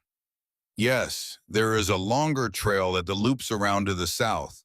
It would take a small mounted party most of the night to reach the base of that ridge, then perhaps an hour of climbing on foot." Ezekiel sat back. He looked at his 2 brothers and his wife in the lantern light. "This is the plan," he said. "Tomorrow morning the wagons enter Wind Pass on schedule. Slowly, as if we know nothing, the hired men on the cliff edge will see us coming. They will hold their fire until the lead wagon reaches the choke point, because that is where their crossfire is set. While that is happening, Baal will be already in position in the hanging meadow on the eastern side with the sharps. From 800 yards above and behind their position, he will start taking them apart. They will not know where the shots are coming from. By the time they figure it out, Toby will be coming up the western ridge with a small flanking party, and they will be caught between Bo's rifle from above and Toby's force from behind. The wagons will simply have to hold their nerve and not move forward into the crossfire until the cliffs are clear." "Who goes with Toby on the flank?" Bo asked. "6 men. The Atherton boys, Mr. McAllister, the 2 oldest Sutter boys. Steady men, men who can shoot." Cordelia spoke for the first time since they had sat down at the map. "And 1 woman," she said. "Me." All 3 brothers looked at her. None of them spoke for a long moment. "Cordelia," Ezekiel began. "Hear me," she said, and her voice was very quiet but very steady. "Toby's flank will be 6 men coming up a ridge. 6 men is a small enough number that any extra trigger on the line matters. I can shoot. I have shot. I shot Cyrus Thornberry at 30 yards in the dark. I am the last person any of those men on that cliff edge will be expecting to see come over the ridge behind them. I am not asking your permission to come, Ezekiel. I am telling you that I will come. There is a difference." Ezekiel looked at her for a long time. The bad leg was paining him. The scar over his eye caught the lantern light. He reached across the map and took her hand. "Then come," he said. The flanking party left camp at midnight. They rode in single file behind Toby on horses with their bridles wrapped in cloth so that the bits would not jingle. Cordelia rode third in the line behind old Mr. McAllister on a steady gray mare that Toby had picked out for her himself. The night was clear and cold. The stars over the Wyoming Territory were the brightest she had ever seen, brighter even than the stars she had seen on the train coming west. There was no moon. They rode for 4 hours.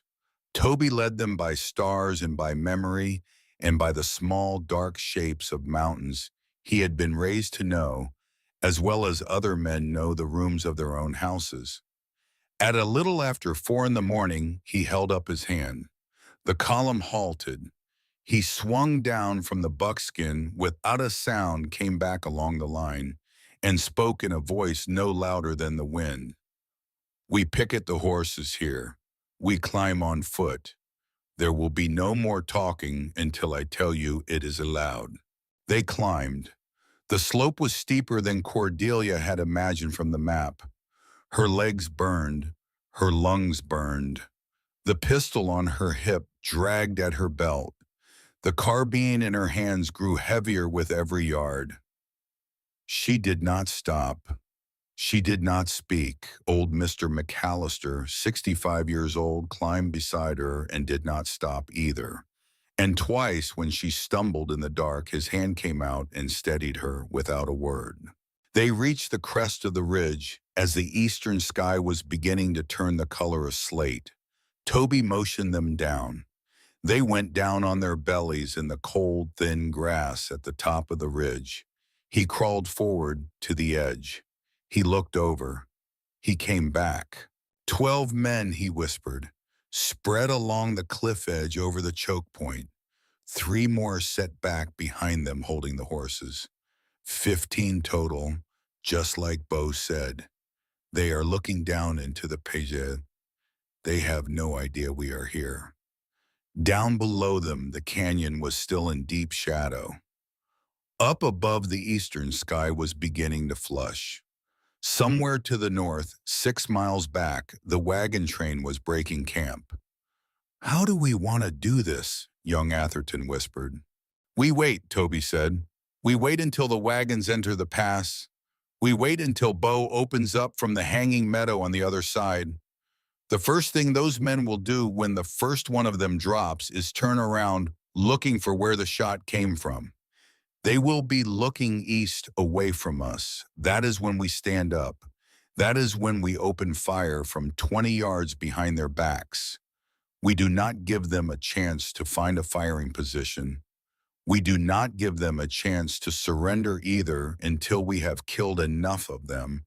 That surrender is the only thing left for them to do. Do you understand me?"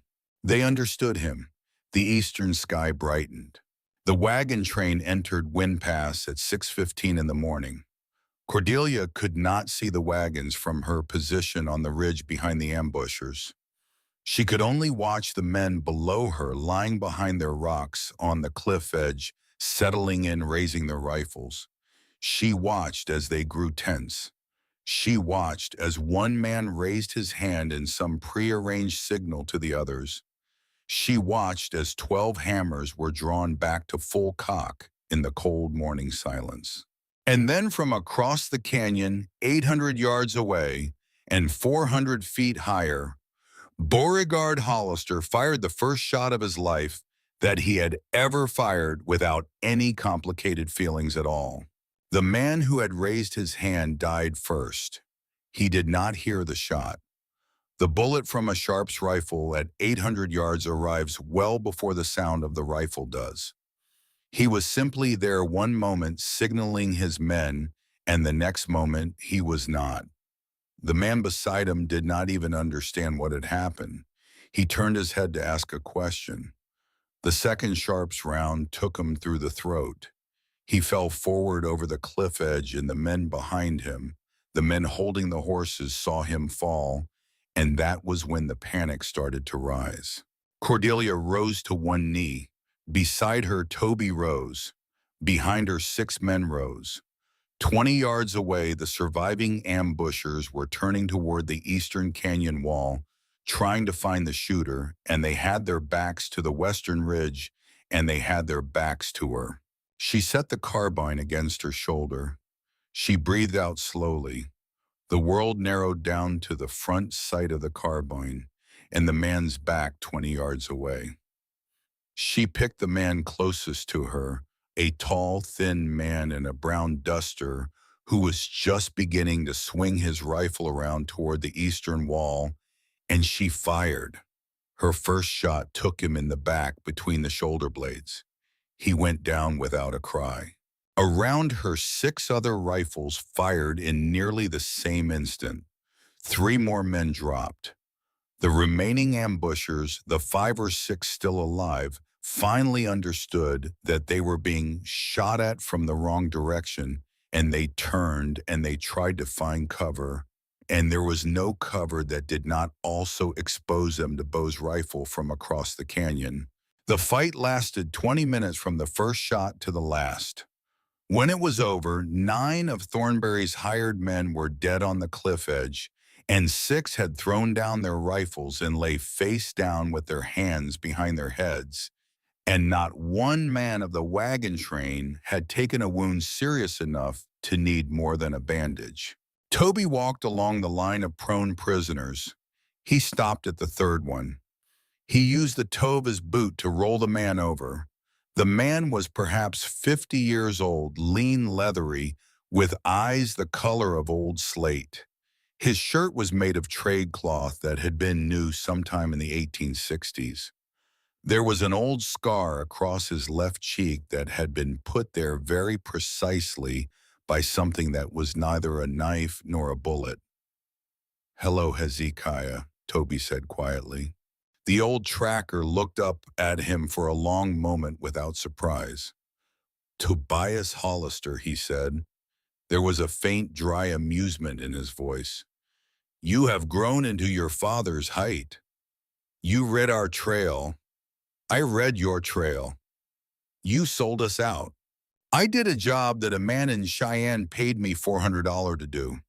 The man did not tell me he was sending me up against Joseph Hollister's sons. If he had told me that, I would have asked for 1,000 and would have spent the difference on whiskey before I rode out, because I would have known I was not going to live long enough to spend it any other way." Toby looked down at him for a long moment.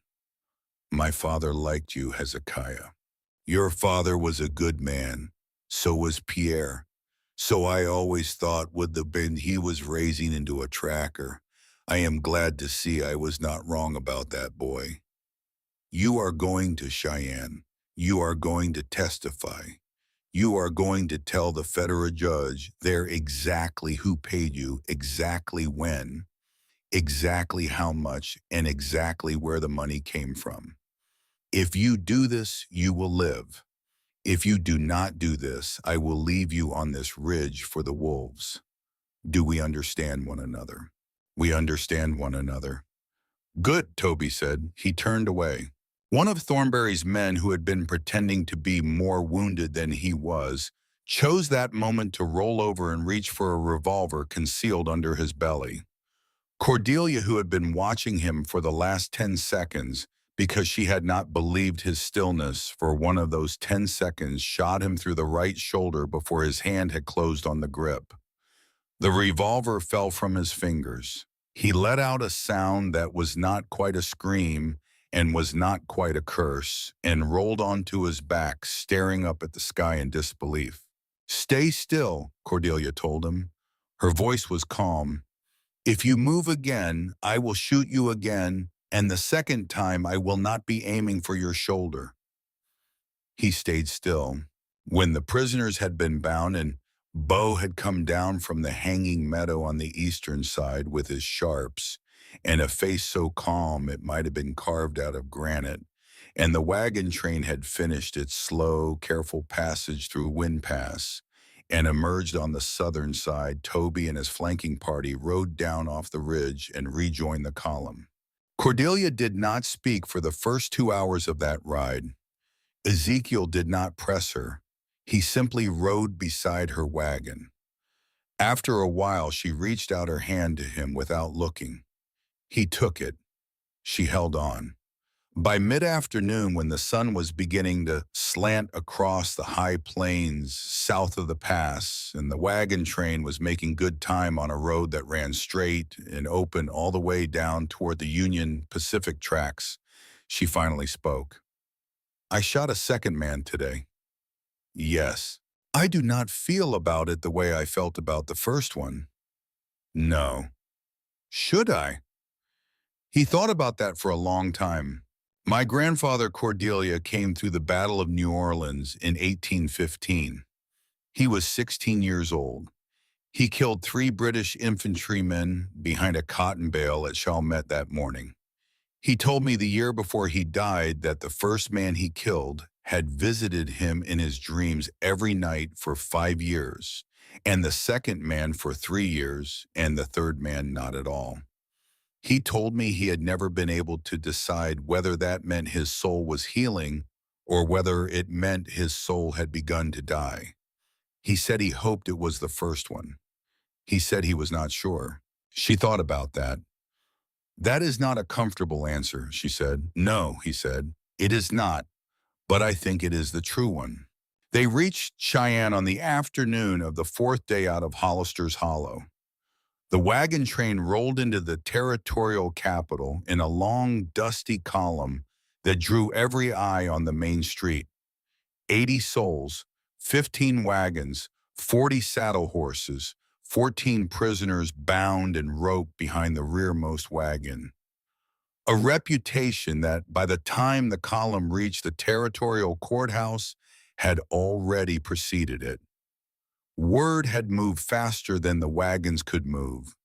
Word always does. United States Marshal Frederick Wainwright was waiting on the steps of the courthouse. He was a man of about 50 years with a heavy white mustache and pale eyes and the careful, unsurprised expression of a man who had been a peace officer in several territories for most of his adult life. He shook Ezekiel's hand. He shook Bo's hand. He shook Toby's hand. He took off his hat to Cordelia. Mrs. Hollister, he said, Reverend Cole arrived 11 days ago. He has been our guest at the marshal's office since. We have read the affidavits. We have read the letters. I believe Judge Pierce is prepared to begin hearings tomorrow morning at 9. Mr. Thornberry, Ezekiel said, is currently in custody upstairs. He arrived 3 days ago. He came to file a complaint against you. I detained him for further interview. He has been very quiet ever since. The trial before Judge Edmund Pierce of the United States District Court for the Wyoming Territory lasted 3 days. It was not a quiet trial. Old Mr. McAllister wept on the stand when he described the bruises on his son's neck. Mrs. Sutter wept when she described the small caliber wound in her husband's chest. Mrs. Krzysztof did not weep. She spoke in careful schoolroom English about the night 3 masked men had come to her cabin while her husband was away, and the entire courtroom was silent in a way that felt like a held breath. And when she finished her testimony, Judge Pierce did something that no one in that courtroom had ever seen a federal judge do. He stood up from the bench. He bowed slightly, very formally in her direction. He sat down again. He resumed the proceedings without a word. Mr. Pemberton testified about his daughter. Hezekiah Crane testified about the $400 and the man in Cheyenne who had paid him. The sheriff of Albany County, who had come down from the north on Marshal Wainwright's request, testified about a separate set of incidents that mirrored the Bitter Creek pattern in a different valley 200 miles away. And on the third day, Augustus Thornberry took the stand in his own defense. He had begun the trial confident. He had hired a lawyer from Denver, a thin man with a polished manner and a watch chain heavy enough to anchor a small boat. He had assumed all of his life that his money and his connections would protect him from any single bad day in any single courtroom. He had been right about that assumption for almost 40 years. He was wrong about it now. He took the stand. He answered the questions of his own counsel with practiced grace, and then he answered the questions of the federal prosecutor, a young man named David Whitcomb, who had been waiting for a case like this for the entirety of his short career, and within 40 minutes, the colonel began to come apart.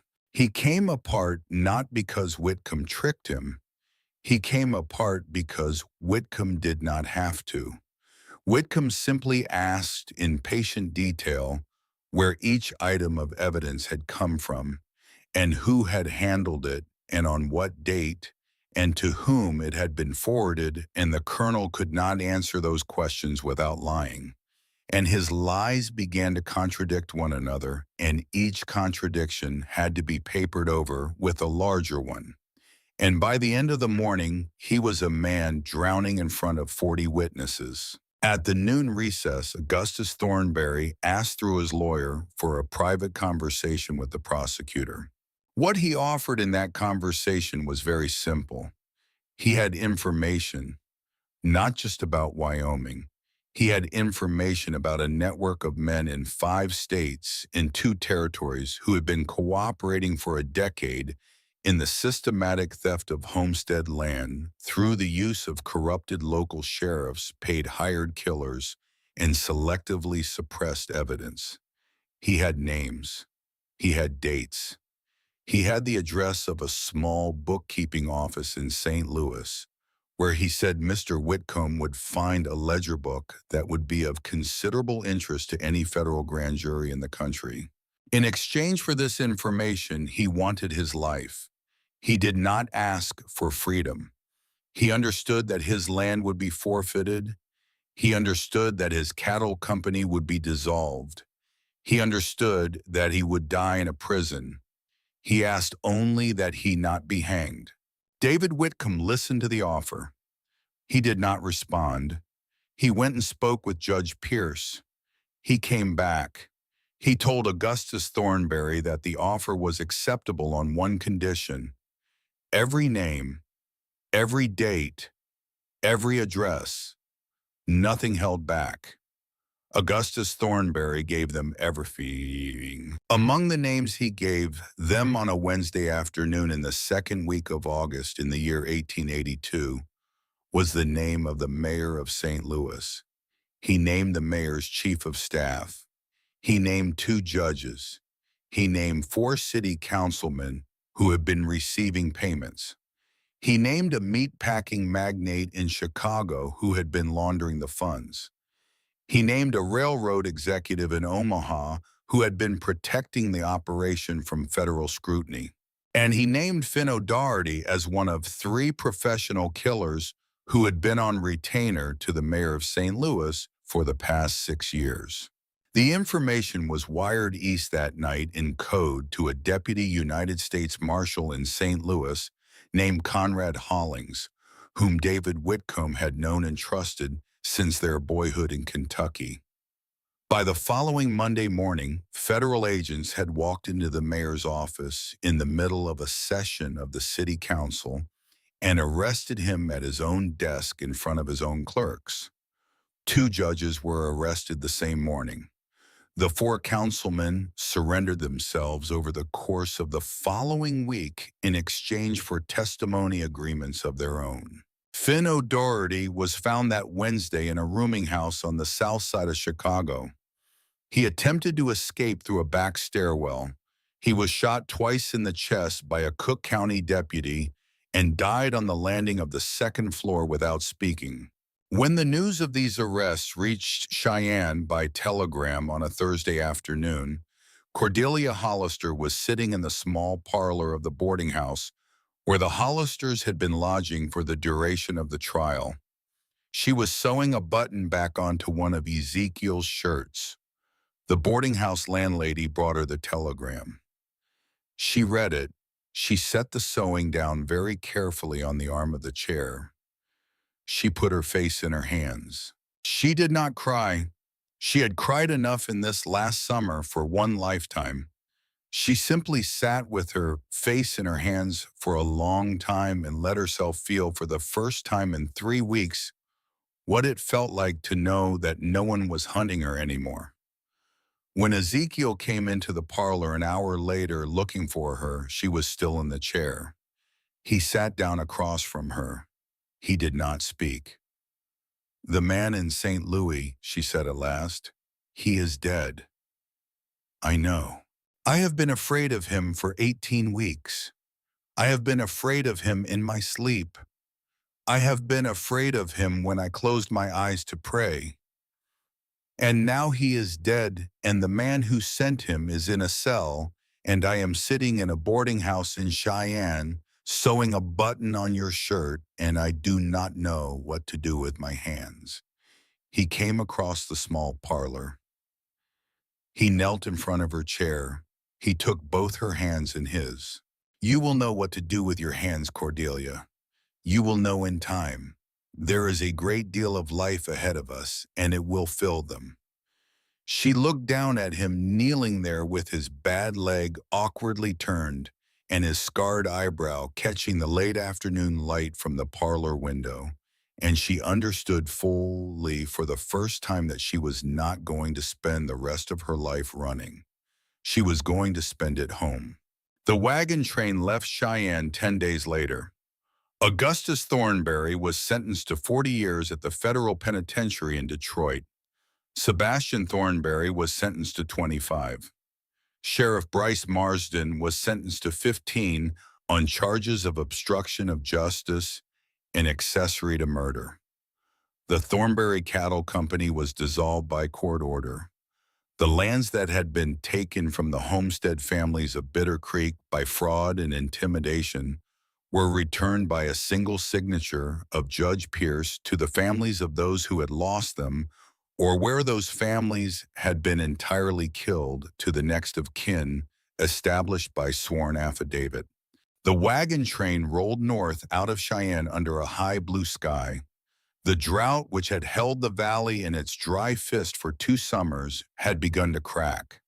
There were clouds in the western sky on the first day out of Cheyenne. There were clouds on the second day. On the third day in the middle of the afternoon, the first rain in 14 months fell on the Wyoming Territory. It was not a gentle rain.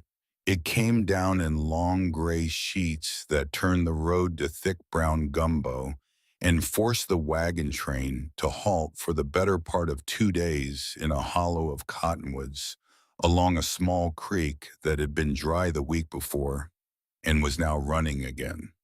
The wagon canvases ran with water. The horses stood with their heads down and let it soak them.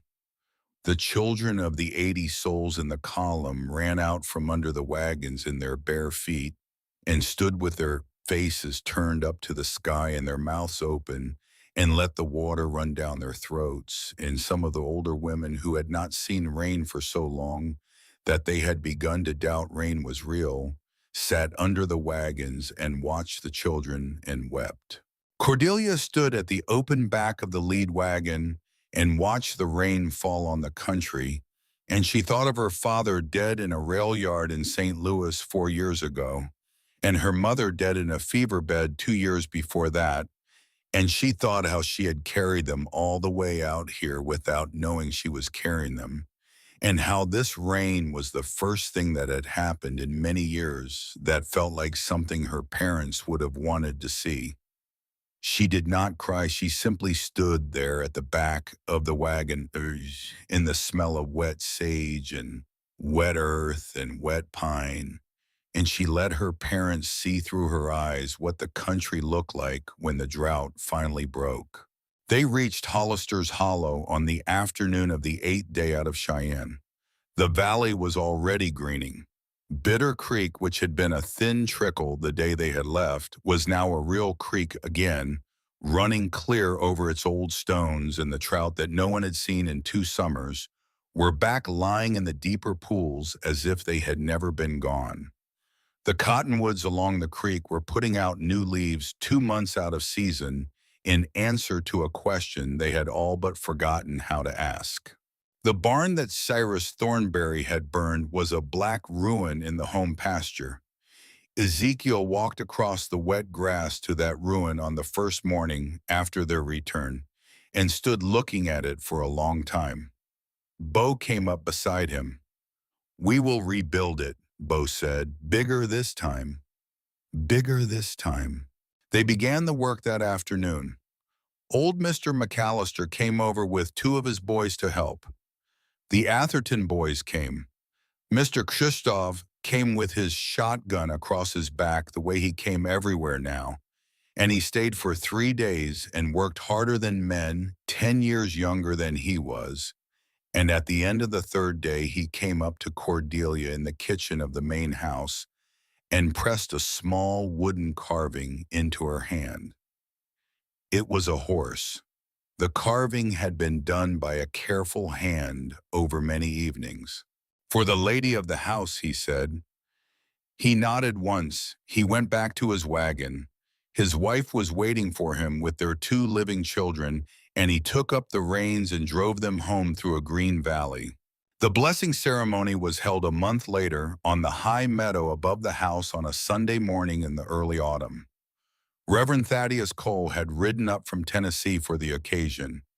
He had told Ezekiel when the request had been made that he had performed a great many ceremonies in the course of his long ministry, but had never performed one quite like the one being asked of him, and that he had spent a long evening with his Bible, considering whether he ought to do it, and had decided in the end that he ought, because the love he could see in this house was the kind of love that the gospel had been written to honor, and not the kind it had been written to fence off. So on a clear, cool September morning with the cottonwoods along the creek beginning to turn yellow, and the high peaks of the Wind River Range showing their first dusting of new snow, Cordelia Hollister stood on the high meadow in a simple blue dress with a wreath of late wild flowers in her hair, and the three Hollister brothers stood with her, and Reverend Cole opened his Bible to the book of Ruth and read the passage about whither thou goest.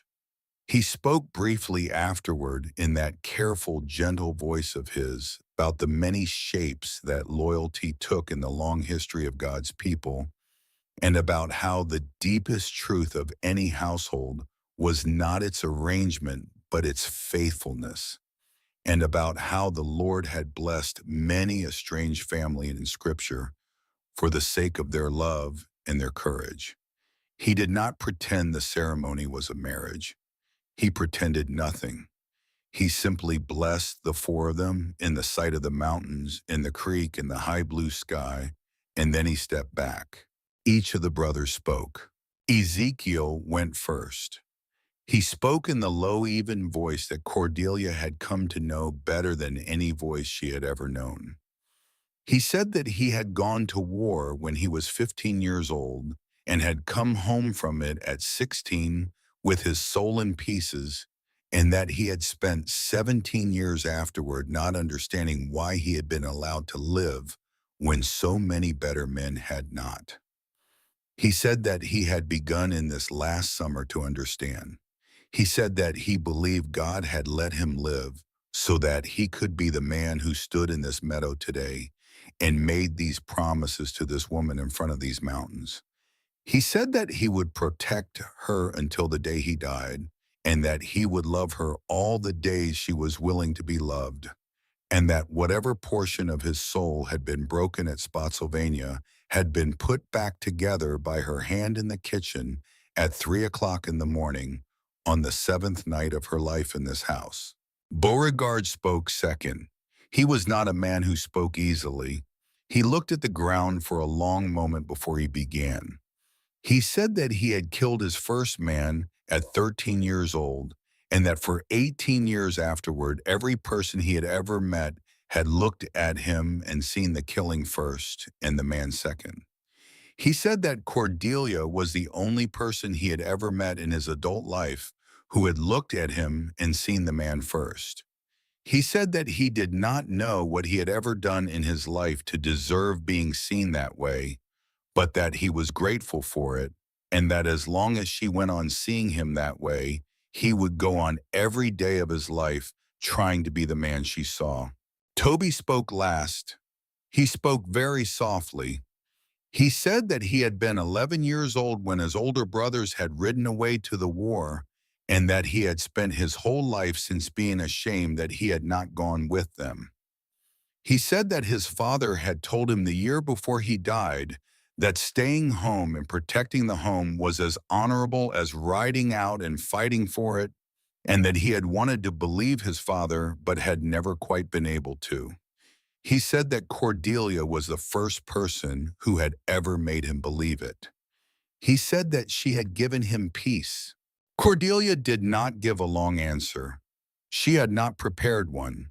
She simply looked at the three men in front of her in the high, cool autumn light, and she said that she had come to this country with $18.42 and a dead man's revolver and the certainty that she was going to die alone, and that she was now standing in the most beautiful place she had ever seen between the only people on earth she loved, on the only ground she had ever wanted to be buried in, and that she did not know what to call what she had been given, but that she knew it was more than any prayer she had ever prayed had asked for, and that she would spend the rest of her life trying to be worthy of it. Reverend Cole closed his Bible. He smiled. The wind moved gently through the meadow grass. The cottonwoods along the creek caught the sun and were briefly the color of beaten gold. 3 years passed. In the spring of 1885, on a Saturday morning in early May, Cordelia Hollister stood on the front porch of the main house and watched the sun come up over the eastern ridge of Bitter Creek Valley. There was a baby on her hip, a little girl of 6 months named Emma, who had her mother's cornflower eyes, though which father was a question that had never been asked in this household and never would be. Down in the home pasture, William Hollister, 2 years old, was sitting on the broad shoulders of his Uncle Toby, pointing at a hawk that was turning slow circles in the high blue air. Bo was sitting on the top step of the porch with a cup of coffee in his hand. He was not watching the ridgeline anymore. He was watching the hawk. He had not, Cordelia realized, watched a ridgeline in months. Ezekiel came up the path from the new barn with a small bunch of wild blue lupine in his hand.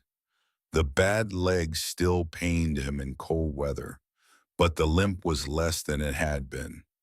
He had gained back 15 pounds in 3 years.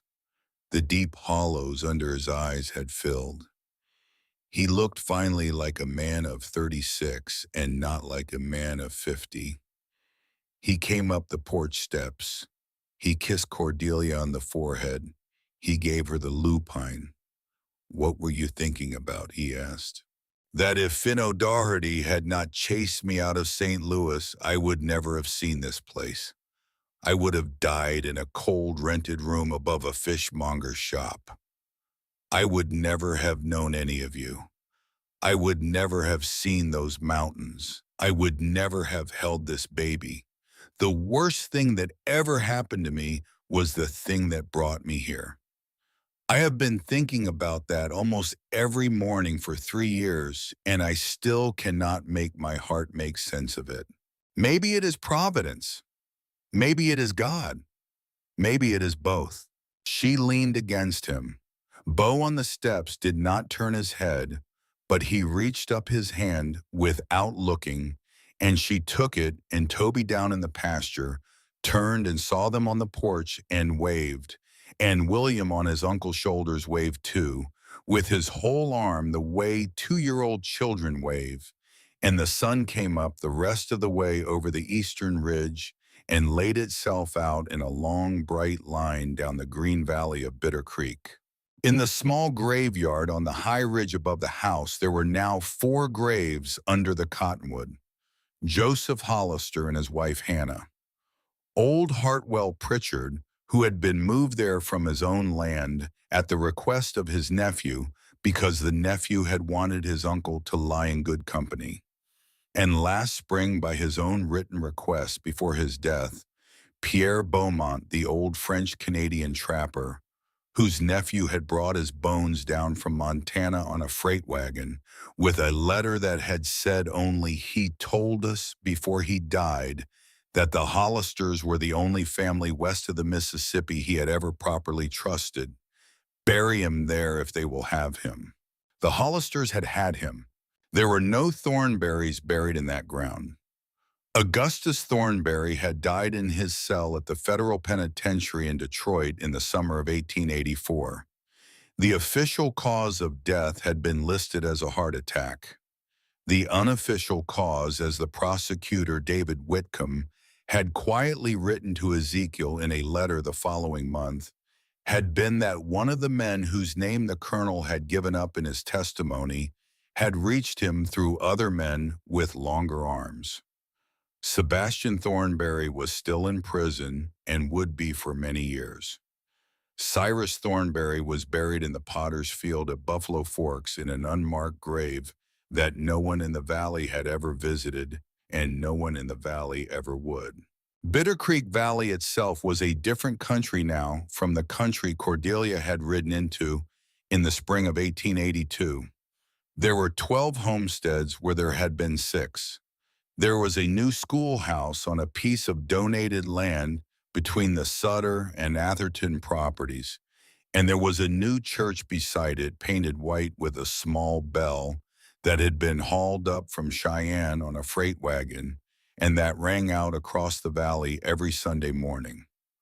Old Mr. McAllister had become, by some quiet, unspoken consensus, the man whom every other family came to with the kind of small troubles that did not need a court, but only needed an honest man to listen. He was 68 years old, and he sat on his front porch most afternoons with a mug of cider in his hand and listened to whoever needed listening to. The drought was a memory now. There had been good rain for 3 summers in a row. The grass was deep, the cattle were fat. The trout in Bitter Creek had come back in such numbers that Toby joked he could almost walk across the deeper pools on their backs. Reverend Thaddeus Cole, who had ridden up from Tennessee one last time the previous autumn to baptize little Emma in the creek behind the new church, had passed in his sleep 2 months ago in his small rooms behind the parsonage at Buffalo Forks. He had been 71 years old.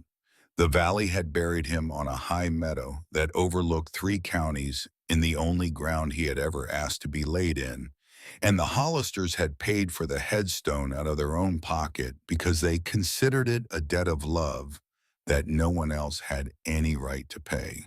Old Mr. McAllister had read the 23rd Psalm at the grave in his rough, cracked voice, and when he had finished, he had looked up at the long line of mourners that stretched all the way back down the meadow to the road 200 souls who had come from every corner of Bitter Creek and from valleys beyond it, and he had said only this: "He buried more of us than any of us deserved. We will bury him better than he ever asked for himself." And every man and woman in that meadow had understood what he meant. Cordelia thought of Reverend Cole now in the May morning light with the eagle calling somewhere far up in the blue. She thought of him and of her father in the rail yard and of her mother in the iron-frame bed and of the 4 years of silence above a German bakery on Olive Street when she had believed that no one on earth knew her name. And she thought of how a single advertisement in a single matrimonial newspaper had moved through the country and had found her the way a hand sometimes finds another hand in the dark, and had brought her to this porch. She did not understand any of it. She did not need to. Ezekiel's arm was warm against her shoulder. Bo's hand was warm in hers.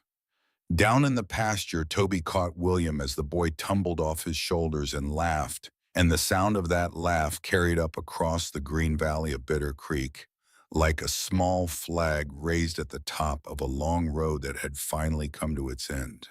Cordelia Hollister, 25 years old, full and soft and golden in the morning light, with one child on her hip and another playing in the grass below, and 3 men who had built between them a household that no minister in any settled town would have understood, and that no one in this valley any longer found strange, looked out across the country that had taken her in and turned her trembling hands into steady ones.